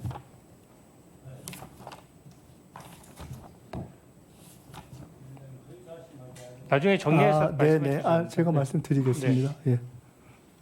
어떻게 해서 저거를 갚았느냐 지금 그 말씀이죠? 2억 1천만 원이 재산이 늘었습니다. 연봉 그러니까 세비가 1억 조금 넘잖아요. 그러니까 세후로 일단 받는데 그 전제는 저 숫자가 맞다고 이렇게 가상해서 쓰신 숫자이기 때문에 아니 순자산의 증감액은 숫자가 일단 맞지 액수가 않습니다. 나오는 것이고요. 그럼 다음 PPT를 제가 보여드릴게요. 종합해서 말씀을 드리겠습니다. 예.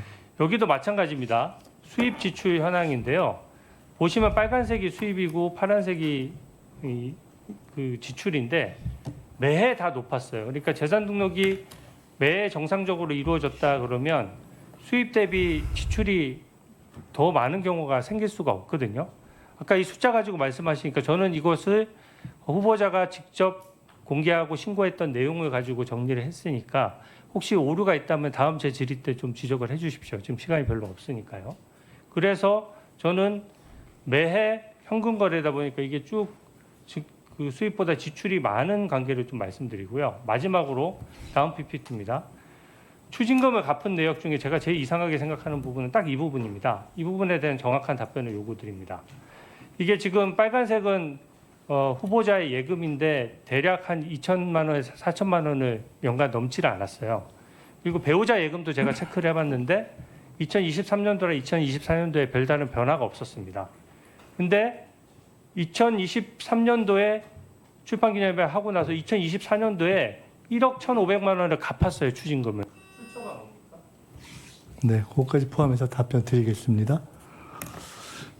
간단하게 단답으로 말씀드리겠습니다. 우선 정리하신 숫자는 정확하지는 않습니다.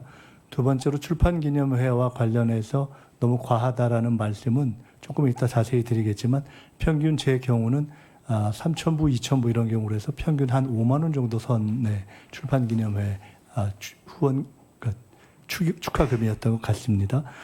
아까 강신성 씨를 말씀하시면서 수억 원을 후원했던 이렇게 표현하면서 넘어가셨는데 그런 바가 없다는 말씀을 이미 드렸고 강신성 씨는 1차 정치자금 사건 때 너무 피해를 크게 보셔서 그 이후로 제게 4천만 원을 빌려줄 때도 맨 마지막에 빌려줬고 그 이외에 후원 회장을 맡거나 해도 사실은 후원금을 아마 거의 안 냈던 것으로 저는 기억하고 있습니다. 그래서 그런 관계를 유지해 왔다 하는 말씀을 드리고요. 그 법과 관련해서 지금 의원님께서 출판기념회를 포함해서 심지어 축의금, 조의금까지 다 문제를 제기하신 것은 사실은 국회의원의 범위를 넘어서는 전 국민이 축의금, 조의금을 신고해야 하는 문제를 새롭게 제기하신 것이어서 그것은 저는 의원님께서 어떤 법을 제기하거나 하시면 그런 차원에서 저는 별도로 논의할 사안이 아니겠는가 이렇게 생각을 합니다. 마지막 질문 드리겠습니다.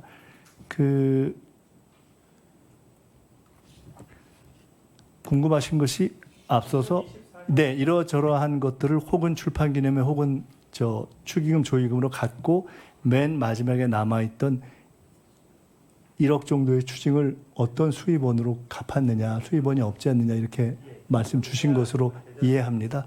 대출했습니다. 24년에 1월 31일 날 1억 8천을 대출해서 그중에 1억 정도로 추징금을 갚고 나머지 8천만 원은 그 해에 있었던 저희 선거 비용에 준비해서 썼고 그 선거가 끝난 연후에 선거 보전을 받아서 나머지를 다시 다 갚았습니다. 그렇기 때문에 수입에 관련해서 일체 걱정하실 내용이 없다. 그리고 대단히 죄송한 말씀인데 우리 주 의원님께서 복잡하게 그래프를 그려주셨는데 사실은 저렇게 그래프를 복잡하게 그리기에는 앞뒤 다 통틀어서 제게 남아있는 부모님까지 포함한 2억이라는 재산은 저렇게 그래프를 그리기에는 너무 작지 않은가라는 생각이 들어서 그렇게까지는 수고를 안 하셨어도 괜찮지 않았는가 하는 생각을 해봅니다. 예, 잠깐만요. 네, 이 문제가 이제 계속 지적이 되고 있으니까 아까 수입 지출 그 맨 마지막 문제는 수입 부분, 네, 대출 부분에 대해서 궁금해하셔서 그거는 마지막에 제가 이제 그 대출을 알려드리겠습니다. 추징금을 어떻게 갚았는지 설명을 그렇게 하셨고 하겠습니다. 수입 지출은 나중에 확인해 달라니까 그렇게 확인을 다음 질의 전에 확인해 주시기 바랍니다. 예, 네, 의사 진행 발언하세요. 예. 갑자기 노웅래 전 의원님의 자택에서 3억 언급을 하셨는데요. 출판 기념회도 어쩌다 하면서 지난 3월 18일 2025년 3월 18일에 대법원에서 판결을 했습니다. 검찰에서 노웅래 전 의원님의 자택에서 3억 돈 다발 압수수색 자체가 위법이다. 그런데 마치 이것이 금원의 출발이 무슨 출판 기념회였고 그 3억이 그때 사건이 있었는데 마치 우리 후보자님도 무슨 출판 기념회 얼마 이상의 돈을 있으니까 불법이지 않냐 이런 식으로 연상을 시킨단 말입니다. 왜 이 노웅래 의원 3억 쳐보세요. 왜 이렇게 막 갖다 때려붙이게 해가지고 국무총리 후보자님에 대해서 위법한 행위를 한 것처럼 의사진행 발언 위원장에게 얘기하세요. 네, 위원장님께서 확인하시고 네. 시정해 주십시오. 네, 네? 네, 확인하겠습니다. 아니 자, 제가 판단할게요. 네, 자 말씀하세요. 그 부분은 압수수색의 불법성 여부를 떠나서 노웅래 전 의원의 주장입니다. 노웅래 전 의원이 실제 주장하기로 본인의 발견된 현금 3억 원이 출판 기념회 돈이라고 스스로 밝혔어요. 거기 인터뷰 내용도 나와 있습니다. 네, 그거는 판례를 자. 얘기한 것이 아니죠. 네. 자 알겠습니다. 네, 잠깐만요. 여기 두 분 요구해서 한 분 하셨으니까. 네, 알았어요. 1분 했어요. 그럼. 네, 말씀하세요. 지금 국무총리 후보자 인사청문회를 하는데요. 앞서 여러 의원들이 동일한 질문을 오전 질의 때 했고 그것을 소명했습니다.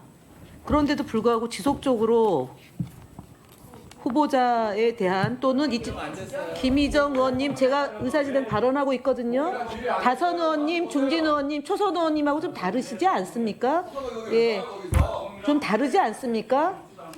아까 의사진행 발언하세요. 막말 때문에 사과하시는 박규택 의원님은 좀 가만히 의사진행 발언하고 있어요. 법사위처럼 하지 마시고요.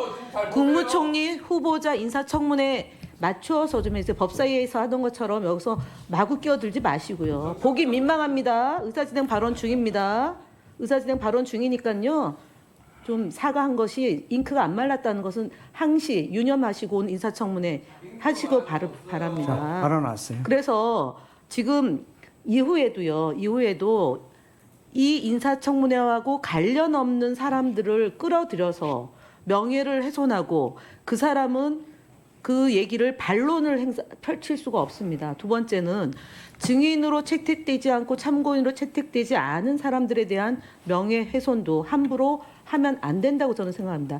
사진 찍혔다고 죄가 되는 건 아닙니다. 그래서 합법적으로 또는 불법적인 일이었다 손치더라도 이미 법적으로 다 했다면 저는 그 부분에 대해서 인사청문회를 빙자해서 명예를 훼손하고 또는 과거의 직업에 근거한 그런 근성이 나오는 부분에 대해서는 삼가서로 했었으면 하는 바람을 위원장님께 말씀을 드립니다. 노웅래 전 의원에 대한 앞서 야당 의원의 질의 내용은 매우 부적절했다는 점을 다시 한번 강조드립니다.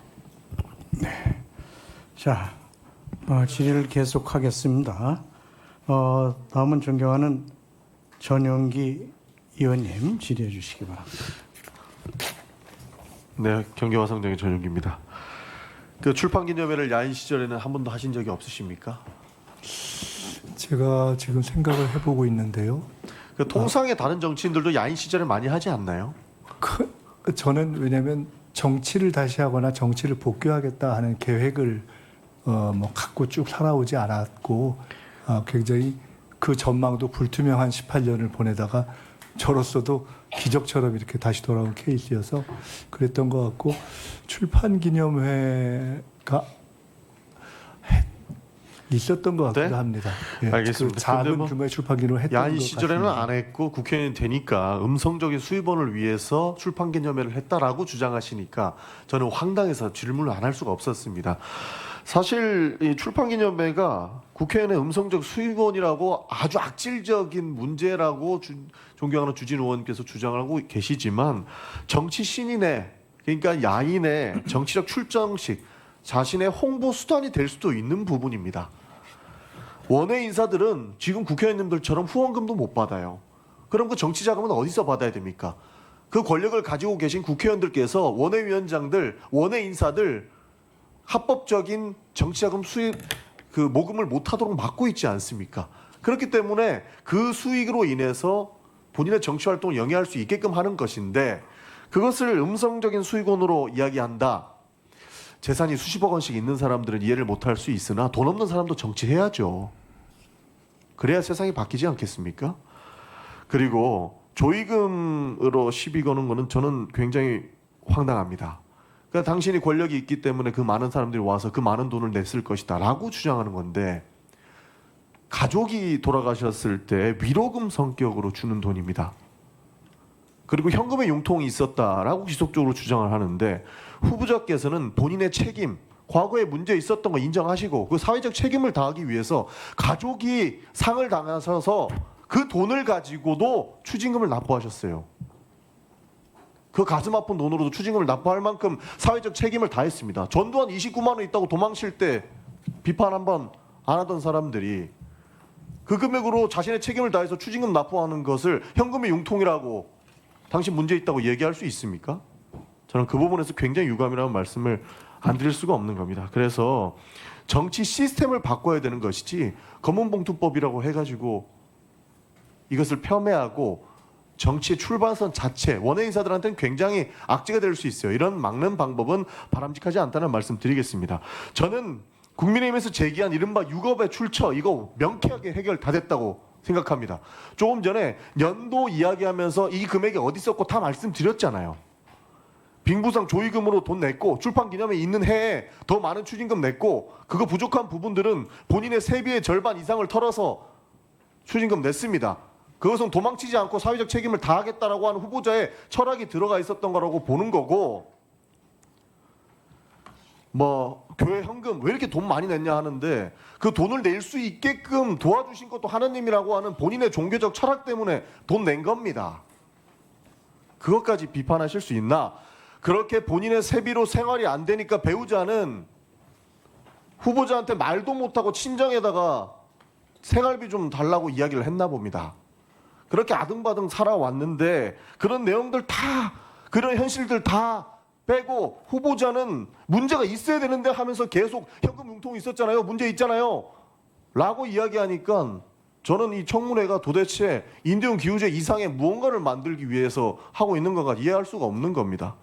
그래서 명쾌하게 해결됐으니까 제발 이 문제는 더 이상 흠집내경 되지 않았으면 좋겠다. 본인들이 수입으로 문제 제기하고 의심하는 것들을 다 모아가지고 6억을 장롱안에 섞어 넣었다. 이런 가짜뉴스, 거짓말, 왜곡 현상, 왜곡 발언들은 좀 안 했으면 좋겠다는 말씀을 좀 드리겠습니다. 후보자께서도 스스로 책에 돈에 대한 묘한 결벽증이 있다. 그 이번 후보에 그런 내용도 밝히셨고 껌껌이 설명하지 않았습니까? 조금 전에 PPT에 나왔던 내용 후보자님 전부 사실입니까? 답변 한번 부탁드립니다. 틀린 부분은 틀렸다고 말씀드렸고 제가 느끼기에는 궁금해하시는 부분에 대한 답은 사실상 다 드린 것 아닌가 생각합니다. 그러니까 그래도 충분히 네. 뭐 그래도 더 궁금하시다면 그건 뭐 어떻게 하겠습니까? 소명할 수 있는 부분은 충분히 소명했다고 보고 그래도 의혹이 있다면 성실하게 답변해 주는 게 맞기 때문에 해주셨다고 생각을 합니다. 마치 거액을 숨긴 것처럼 마치 불법 정치자금을 받았어야 되는데 안 받았다라고 하는 방식의 청문회는 되지 않았으면 좋겠다는 말씀 좀 드리고 싶습니다. 그리고 먼지가 날 때까지 터는 식의 공격은 지금 이미 진행됐다고 봅니다. 시간이 없어서 간단하게 질문 하나만 드리겠습니다. 저는 우리 사회가 먹고 살기는 다 힘든데 소비자를 기만하는 행위는 좀 없었으면 좋겠습니다. 지금 사회 현상에 대해서 말씀을 하나만 드리고 싶은데요. 최근에 한 그 플랫폼 업체에서 배달비를 무료로 하겠다라고 이야기하고 있어요. 근데 매장에서는 9,000원인 메뉴가 배달 앱에는 12,000원인 겁니다. 그러니까 조삼모사가 되는 거죠. 소비자는 속고 자영업자는 플랫폼에 대한 비용 충당을 위해서 어쩔 수 없는 선택을 하고 있습니다.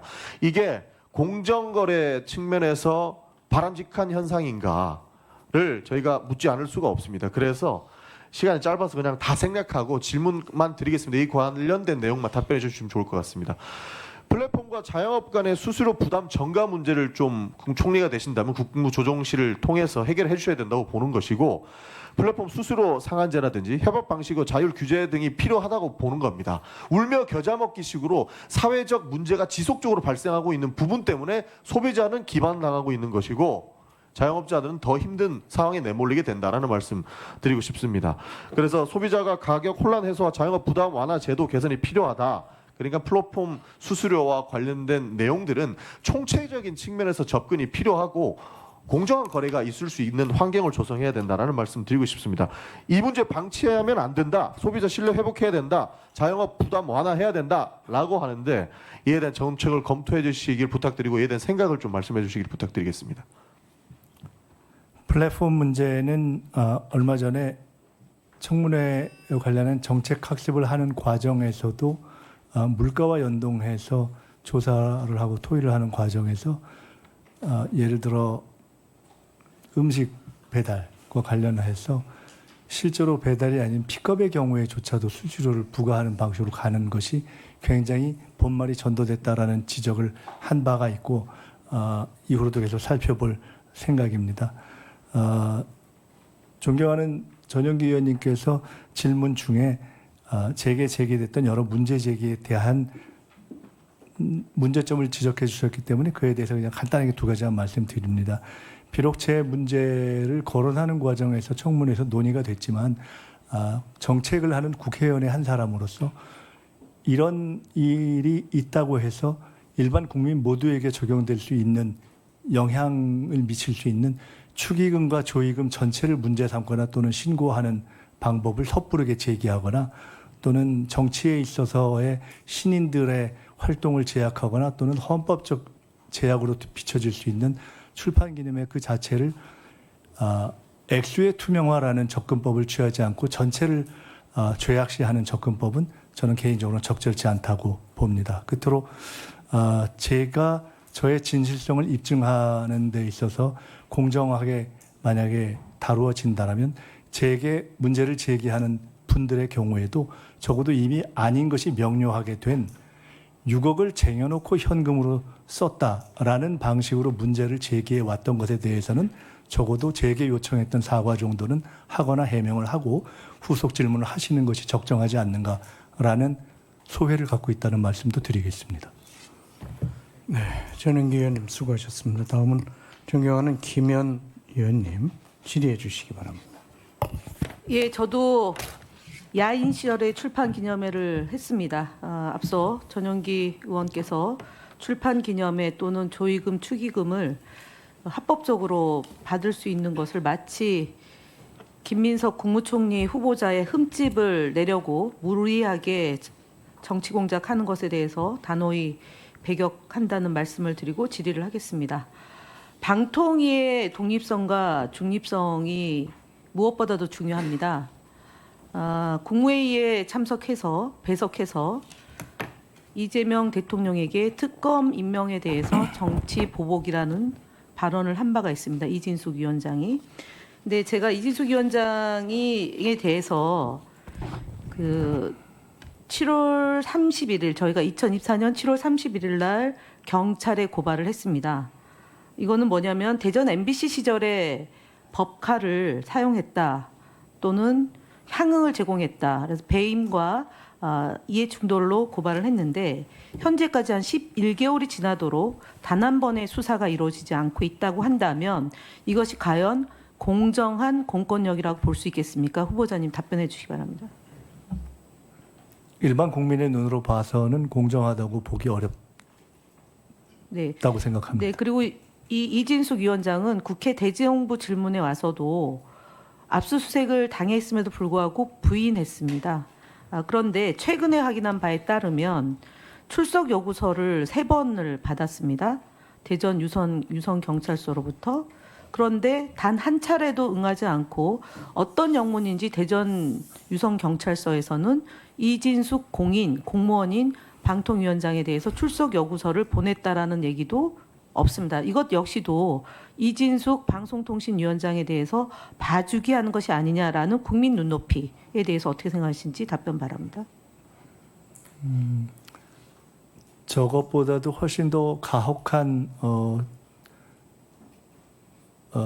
대접을 내가 받고 있다라고 생각하는 국민들이 계신다면은 이해하기 또는 납득하기 어렵다고 생각합니다. 그래서 저는 방송통신위원회가 해야 될 이재명 정부의 언론의 공공성과 공적 책임을 부여받고 있는 또는 헌법 정신의 언론의 자유와 표현의 자유 등을 구현하기 위해서는 방통위가 대통령 소속 기관으로 독립적인 기구로서의 제 역할을 해야 되는데 지금 이진숙 위원장이 이런 불법적 행위에 대한 고발당한 것이 제대로 수사받지 않고 있고 조율에 있다.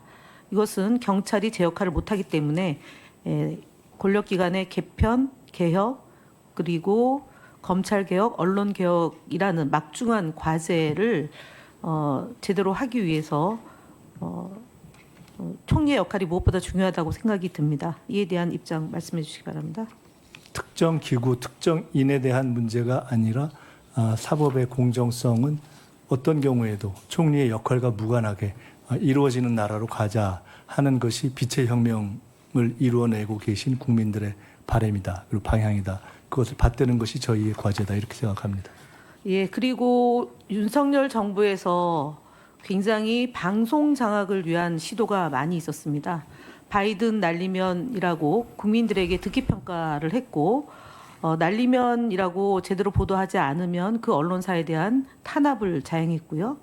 KBS에 대해서는 텔레비전 수신료를 분리징수를 전광석화하면서 수신료 재원을 압박해서 낙하산 사장을 보내거나 조그마한 파우치라는 그런 희대의 명언을 남긴 사람을 현재 KBS 사장으로 하고 있습니다. 그래서 주요한 국민의 알 권리를 방해하고 그리고 언론의 자유를 제어하는 그런 일들을 지금 공영방송 KBS에서 있었습니다. 세 번째로는 TBS인데요. 서울시의회가 재원을 마련해서 시민 참여형 지상파 공영 라디오 방송국입니다. 이 방송사가 지난 9월부터 종사자들이 월급을 받지 못하는 이런 일들이 벌어지고 있습니다. 네 번째로는 YTN을 2인 구조에서 사용화하면서 불법 행위를 했고 경찰의 수사 중에 있습니다. 이런 일련의 일들을 제대로 하기 위해서는 독립적이고 공정하고 중립적인 방송통신위원장이 제 역할을 해야 되는 것이고 앞서 말씀드렸던 여러 방송사들이 윤석열 정부 하에서 방송 장악을 위한 일들을 했습니다. 결국 그것이 계엄 하에서는 언론사에 대한 단전단수로 이어지면서 계엄을 찬양하는 그런 방송사로 개편하기 위한 일들이 있었다고 봅니다. 그래서 저희는 국회에서는 이를 위한 국정조사가 필요하다고 보는 것이고요. 정부 차원에서 이런 윤석열 정부 하에서 자행됐던 방송 장악 또는 미디어 장악을 바로잡는 일을 해야 되는데 국무회의에 배석한다는 또는 임기가 보장됐다는 이유로 지금 방송통신위원장에 거치는 어쨌든 내년까지 보장될 수밖에 없는 구조입니다. 그래서 이 부분에 대해서 국무총리로서 임명이 된다라면 이러한 언론의 자유와 방송의 자유를 위해서 국회의 활동과 국회의 역할을 충분히 보장해 주시리라고 보고요. 이에 따라서 정부에서 할 역할을 게을리하지 않고 제대로 할 수 있다라는 그런 입장이실 거라고 보는데 이에 대해 간단하게 말씀을 해주시기 바랍니다. 국회에서 문제를 제기해 주시고 무엇보다도 정치의 주인이신 국민들께서 방향을 정리해 주시면 정부는 또 제가 총리가 되면 총리로서 할 수 있는 일을 다 최선을 다해서 하겠습니다. 덧붙여서 지금 감사원 감사를 받고 있습니다. 정치적인 중립을 지켜야 될 방송통신위원장이 중립의 의무를 훼손했다는 걸로 지금 감사원 감사를 받는데 어찌된 영문인지 감사원이 지금 2번에 걸쳐서 연기를 하고 결과를 발표하지 않고 있습니다. 이 부분에 대해서도 물론 윤석열 정부 하에 감사원이고 임기가 보장된 감사원장이기 때문에 현실적으로 어려움이 있다 하더라도 그 모든 것은 고스란히 이재명 정부의 책임으로 돌아올 수밖에 없다라는 점을 항상 갖고 경각심을 갖고 이 문제를 다뤄야 된다라고 보는데요. 네, 정권을 막론하고 공직자들의 방향이 국리민복에 맞는 방향으로 또 국민이 원하는 원칙에 입각해서 진행되도록 저희도 있는 동안 최선을 다하겠습니다. 네. 네, 김현 의원님 수고하셨습니다. 다음은 존경하는 배준영 의원님 질의해 주시기 바랍니다. 네, 아까 제가 빛의 혁명이라는 얘기를 듣다가 혹시 이 빛을 혁명적으로 갚았다는 얘기로 제가 착각할 만큼 제가 오늘 굉장히 좀 헷갈립니다. 근데 이제 이거를 좀 후보자님 알아셨으면 좋겠어요. 뭐냐면 저희가 이제 다 이 의원 출신이고 정치를 했지 않습니까? 지역 유권자한테 밥 한 끼만 잘못 사도 의원직이 상실됩니다. 아시죠? 예. 근데 지금 우리가 객관적으로 볼 수 있는 5억 원의 수입 그리고 13억 원의 지출을 어떤 의원님은 뭐 이렇게 마법의 지갑이라고 했는데 그거를 입증할 책임은 저희한테 있는 게 아닙니다. 이미 숫자는 나와 있으니까 입증할 책임은 제가 볼 때는 후보자님인데 후보자님이 이 계좌라든지 현금의 흐름이라든지 이런 거를 자세히 내시면은 해결될 일이고 또 자녀의 유학 비용이라든지 2억 원 같은 경우에는 저희가 이제 가족이라든지 이런 분들을 여기 안 모셨잖아요. 그러니까 그분들이 송금을 어떻게 했고 그런 거를 밝히시면은 스스로 나올 일입니다. 그리고 두 번째는 이제 자녀분의 이런 그 입시 관련된 일들인데 이것도 간단합니다. 제가 볼 때는 굉장히 능력도 있고 뛰어난 학생인 것 같은데 그런 오해를 안 받으려고 그러면은 앞서 말씀드린 그 입시 관련된 이런 국회에서의 활동이라든지 다른 학교에서의 인턴 활동이라든지 그런 게 실제로는 입학 서류에 안 들어갔다라고 확인만 해주시면 간단해요. 그래서 보통 외국 대학에 어플리케이션을 보내면은 그 외국 대학에서도 원본을 갖고 있는데 보통 보내는 학생들도 4번 정도는 갖고 있습니다. 그래서 그거 제출하시면은 되거든요. 근데 그게 별게 아닌 게 조국 장관이 그것 때문에 법무부 장관을 그만두고 나라가 흔들렸지 않습니까? 그러니까 그거는 가벼운 사안이 아니고요.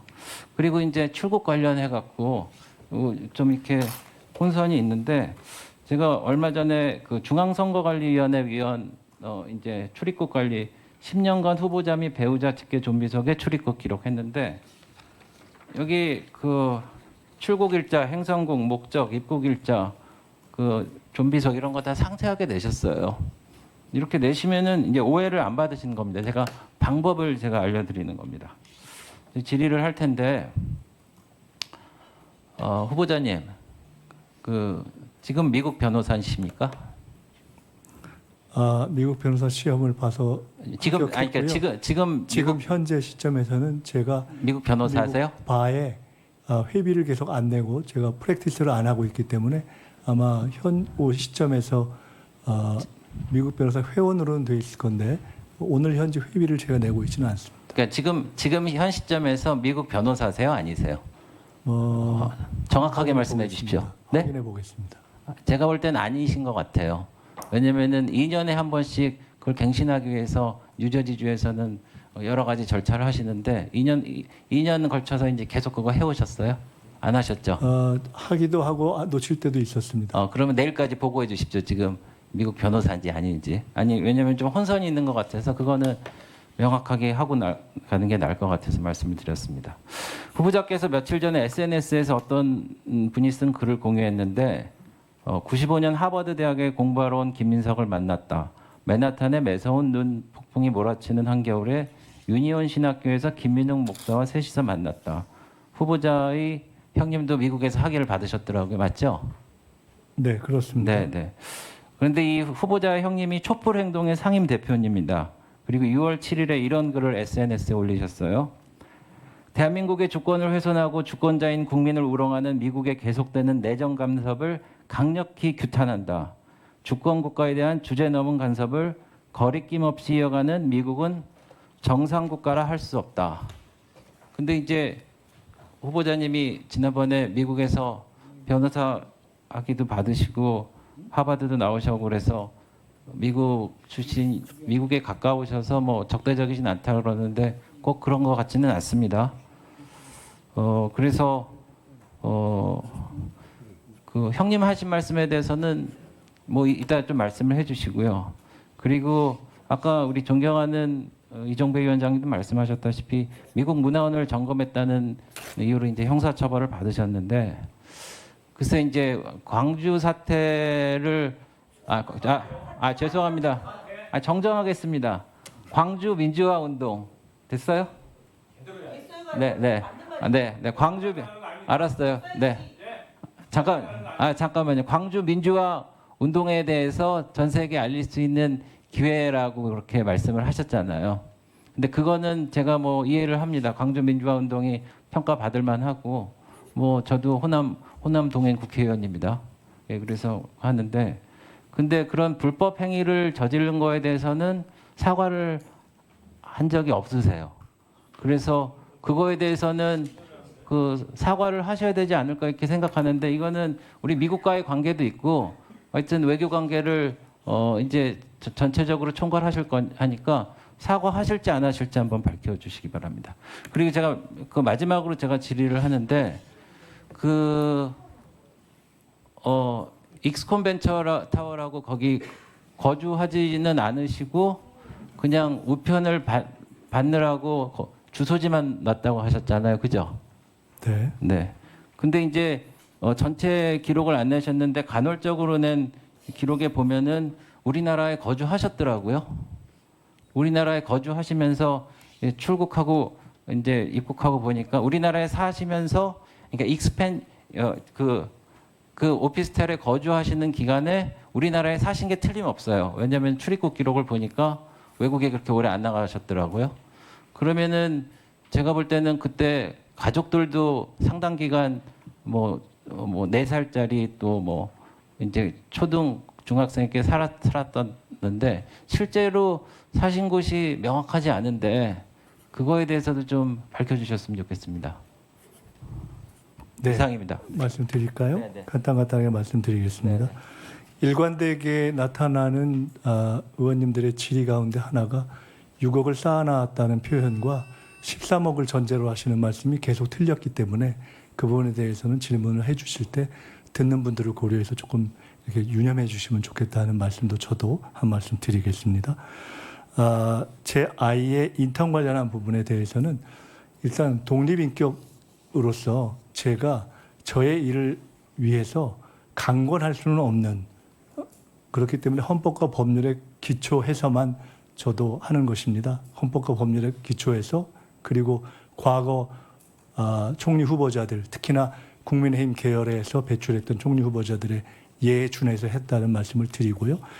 그것을 감안할 때 제가 최상의 방식으로 간접적으로 확인할 수 있는 것은 지금 제기된 입법 활동을 어플리케이션 즉 원서에 썼느냐 하는 것과 인턴을 직접 했느냐 하는 두 가지인데 인턴 부분에 대해서는 이미 당사자인 홍콩대 교수가 홍콩대인지 어디 하여간 교수가 직접 질문한 언론인들에게 보낸 메일이 있음을 말씀드렸고 아마 그 정도는 확인하셨을 거라고 생각돼서 파악할 수 있을 거라고 보고 그 당사자의 원서에 관한 것은 말씀드린 대로 교육부 등등을 통해서 해당 학교에 요청하시는 방식을 통해서 하는 것이 가장 정석이다.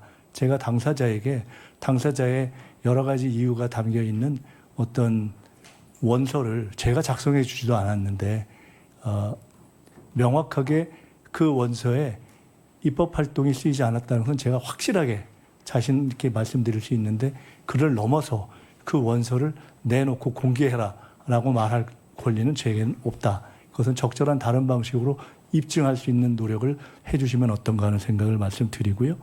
출입국과 관련해서는 아까 제가 말씀드렸듯이 허용될 수 있는 방법으로 제가 정리해서 보여드리겠다. 그러니까 참고하실 수 있도록 하겠다는 말씀을 드렸습니다.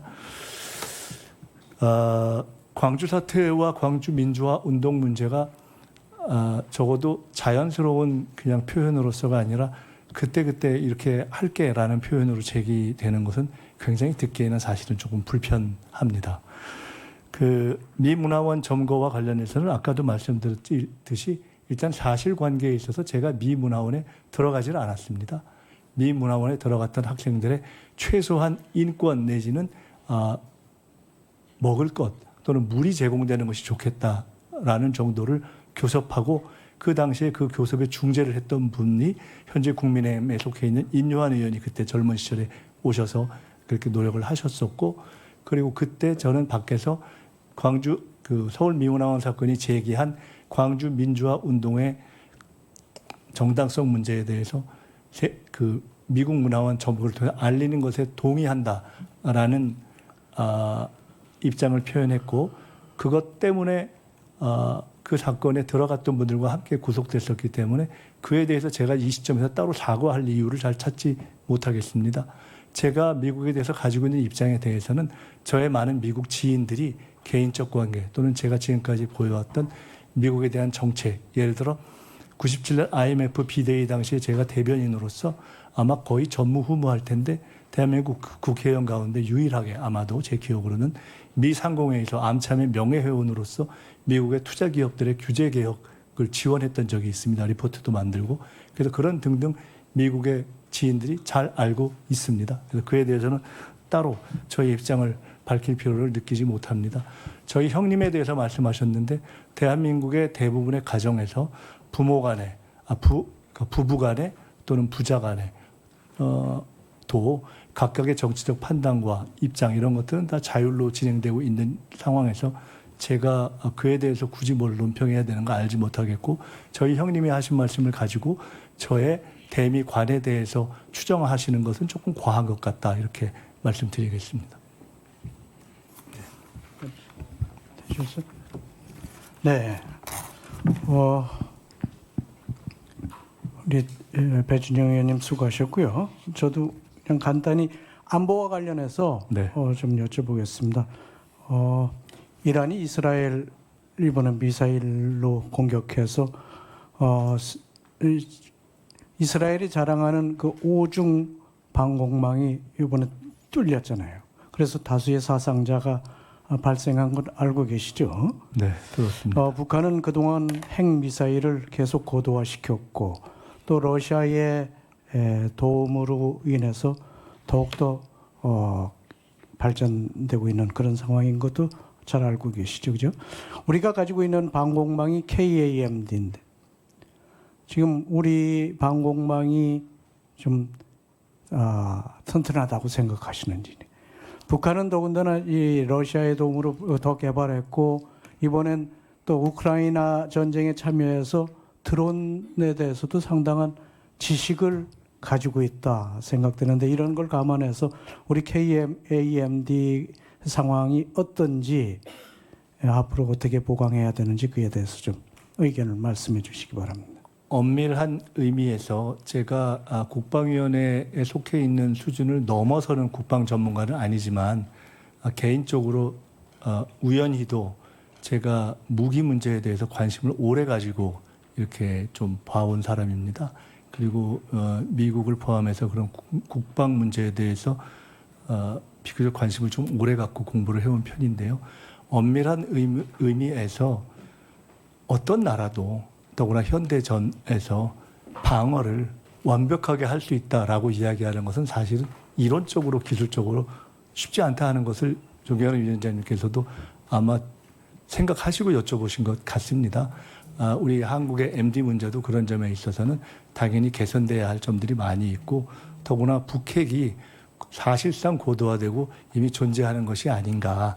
북핵 보유국의 인정 문제와는 별도로라는 상황에서는 대단히 깊은 안보적 고민이 있는 상황인 것을 저희가 알고 있기 때문에 그렇기 때문에 저희들이 한미 동맹도 중시하는 것이고 또 여러 가지 심지어 상당한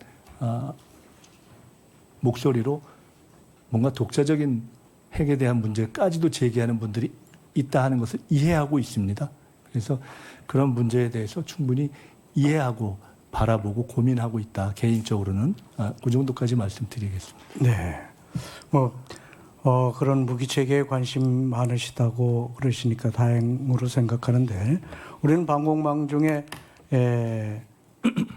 적어도 공격하는 북한의 장사정포라든지 드론에 대한 대비가 상당히 미흡한 거 잘 알고 계시죠?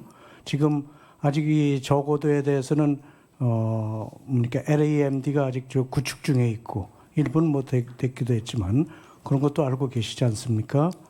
네. 네, 굳이 멀리 가지 않아도 바로 지난번에 윤석열 대통령 시절에 용산이 북에서의 어떻게 보면은 기술적으로 그렇게 막 고도화됐다고 볼 수 없는 드론에 의해서 사실상 뚫린 것 같은 상황을 연출했던 것이 사실 아니겠습니까? 그런 고민이 있죠. 네.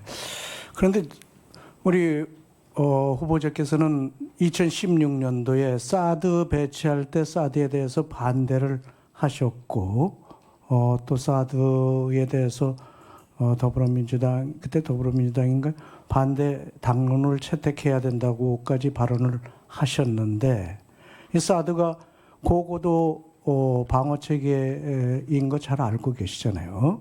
그 우리에게 필요한 거라고 생각되는데 이에 대해서는 지금도 같은 생각을 하고 계시는지 어떤지 한번 의견 좀 말씀해 주시죠. 네, 그때로서는 그 사드를 배치한다고 해서 기술적으로 완벽한 방어가 되기는 어렵다라는 판단 하나와 그리고 그것이 우리가 가지고 있는 미중 양국 외교 관계에 있어서 미칠 영향에 대한 우려 때문에 보다 충분한 국민적 논의가 필요하다는 점에서의 어떤 그 국민적 논의가 전제되지 않은 졸속 배치에 대한 문제 제기를 한 것입니다. 그리고 이미 아시다시피 현재 기 배치가 되어 있는 상황 아니겠습니까? 대통령께서 일본과의 관계에 대해서 외교적 연속성이라는 원칙을 말씀하신 것처럼 외교 국방의 연속성이라는 것은 중요하기 때문에 그런 선상 위에서 저희들이 한편으로는 외교적 관점에서 보고 또 한편으로는 국방을 더 안전하게 하기 위한 노력을 하는 차원으로 계속 정책을 강화해 가면 되는 문제다 이렇게 생각을 합니다. 사드가 필요하다고 인정을 하신다는 말씀으로 들어도 되겠습니까? 네, 현 시점에서는 그것이 부족하지만 그래도 일정한 의미가 있는 대안이라고 판단되어서 정부 차원에서 배치가 되어 있는 것으로 이해하고 또 부족하면 더할 수도 있고요. 그렇게 보시는 거죠. 자, 이란과 이스라엘이 이번에 미사일을 공격할 때 보니까 한 1,600km 날라서 하던데 우리는 북한하고 불과 한 50km밖에 안 되잖아요. 그래서 이런 뭐 방공망도 중요하지만 탐지 능력도 상당히 중요해서 종합적인 대응 체계가 필요하다는데 동의하십니까? 앞으로 혹시 제가 총리가 되면은 존경하는 이정배 위원장님을 꼭 한번 긴히 뵙고 이러저러한 국방 문제에 대해서 말씀을 조금 더 자세히 여쭙는 기회가 있으면 좋을 것 같습니다. 왜냐하면 지금 주시는 질문들 하나하나에 대해서 제가 개별적으로 사안 하나하나를 답변하기는 너무나 중한 문제들을 질문 주시는 것 같아서 제가 단답으로 하기는 조금 더 신중하게 답변 드리는 것이 옳지 않을까 싶습니다. 제가 답변을 드리고 싶지 않아서가 아니라 그런 문제들에 대해서 조금 더 깊이 공부하고 총리로서 위원장님께 말씀드릴 기회를 갖게 됐으면 좋겠다 하는 것으로 이해해 주셨으면 합니다. 네, 그러면 쉬운 걸로 하나 말씀드리죠. 청와대 논문 중에 이 탈북자에 대해서 도북자 또는 반도자라는 용어를 썼다고 해서 우리 국민의힘 대변인이나 또는 탈북하신 박충건 의원이 그에 대해서 강하게 항의를 한 걸 알고 계시는지요? 네, 봤습니다. 네. 그래서 그에 대해서는 이런 자리에서 해명이 좀 필요하지 않나 생각이 되는데요. 네, 우선 반도자 또는 도북자를 정확하게 배신자라는 식으로 규정한 사전적인 규정이 있는 것이 한번 누가 제시해 주시면 좋겠다는 생각이 있는데 그 문제를 비판하시는 분들이 임의적으로 말씀하신 것 외에 중국에서 쓰이거나 또는 그것을 영역한 영어 사전에서 그렇게 쓰이는 용례를 저는 아직은 발견하지 못했습니다. 참고로 외람되지만 말씀드린다면 애인이라는 단어 하나를 놓고서 한국, 중국, 일본에서 각각 뜻이 다르게 쓰이는 것이 우리 현실입니다.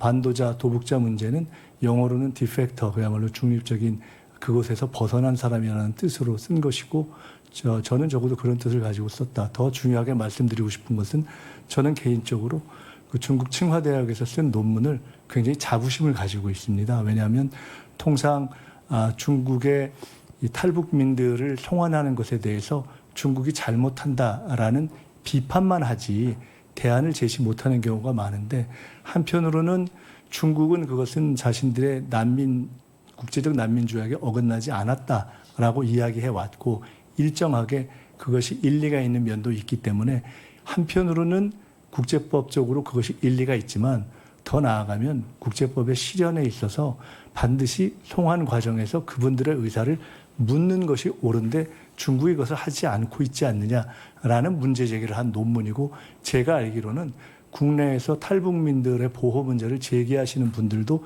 한 번도 제기하지 않은 문제를 제기한 것이어서 당시 제가 논문을 쓸 때 칭화대학의 중국 교수들이 어떻게 이런 문제를 중국에서 제기할 용기를 냈느냐라고 제게 질문 주셨던 사안이어서 저는 사실은 그때도 그렇고 앞으로도 그렇고 이런 문제에 대해서는 한번 조금 저희가 정책으로도 반영해 봤으면 좋겠다는 생각을 가지고 있고 부족한 점이 있을 수 있지만은 칭화대 논문은 저로서는 굉장히 고민하고 성의 있게 쓴 논문이다 이렇게 말씀드리겠습니다. 탈북자 문제에 대해서는 인도적인 입장에서 접근하는 것이 어떨까 저는 그런 생각 들고요. 네. 그런 점을 좀 앞으로 총리 되시면 적극적으로 반영해서 중국과 협의하는데 도움이 됐으면 좋겠다는 말씀 반드시 드립니다. 인권적인 차원에서 저희들이 지켜봐야 하고 바라보고 노력하고 도울 수 있는 것을 도와야 한다 이렇게 생각하고 중국과도 해야 할 얘기가 있으면 저희들이 주저하지 않고 합리적으로 국제법의 근거에서 하도록 노력하고 그런 근거를 찾는데 저의 작은 경험도 쓰도록 하겠습니다. 반도자 도북자 문제는 북한에 대해서 배반하고 도망가고 뭐 이런 뜻은 아니다 이런 말씀을 뉴트럴한 입장, 들어도 중립적인 입장에서 되겠습니까? 쓴 것이고 저는 그때로서는 중국에서 쓰는 용어 등의 일부를 차용해서 쓴 것인데 혹시 그렇게 받아들이는 분이 있다면은 꼭 그렇게 받아들이시지는 않아도 좋다 이렇게 말씀을 드리겠습니다.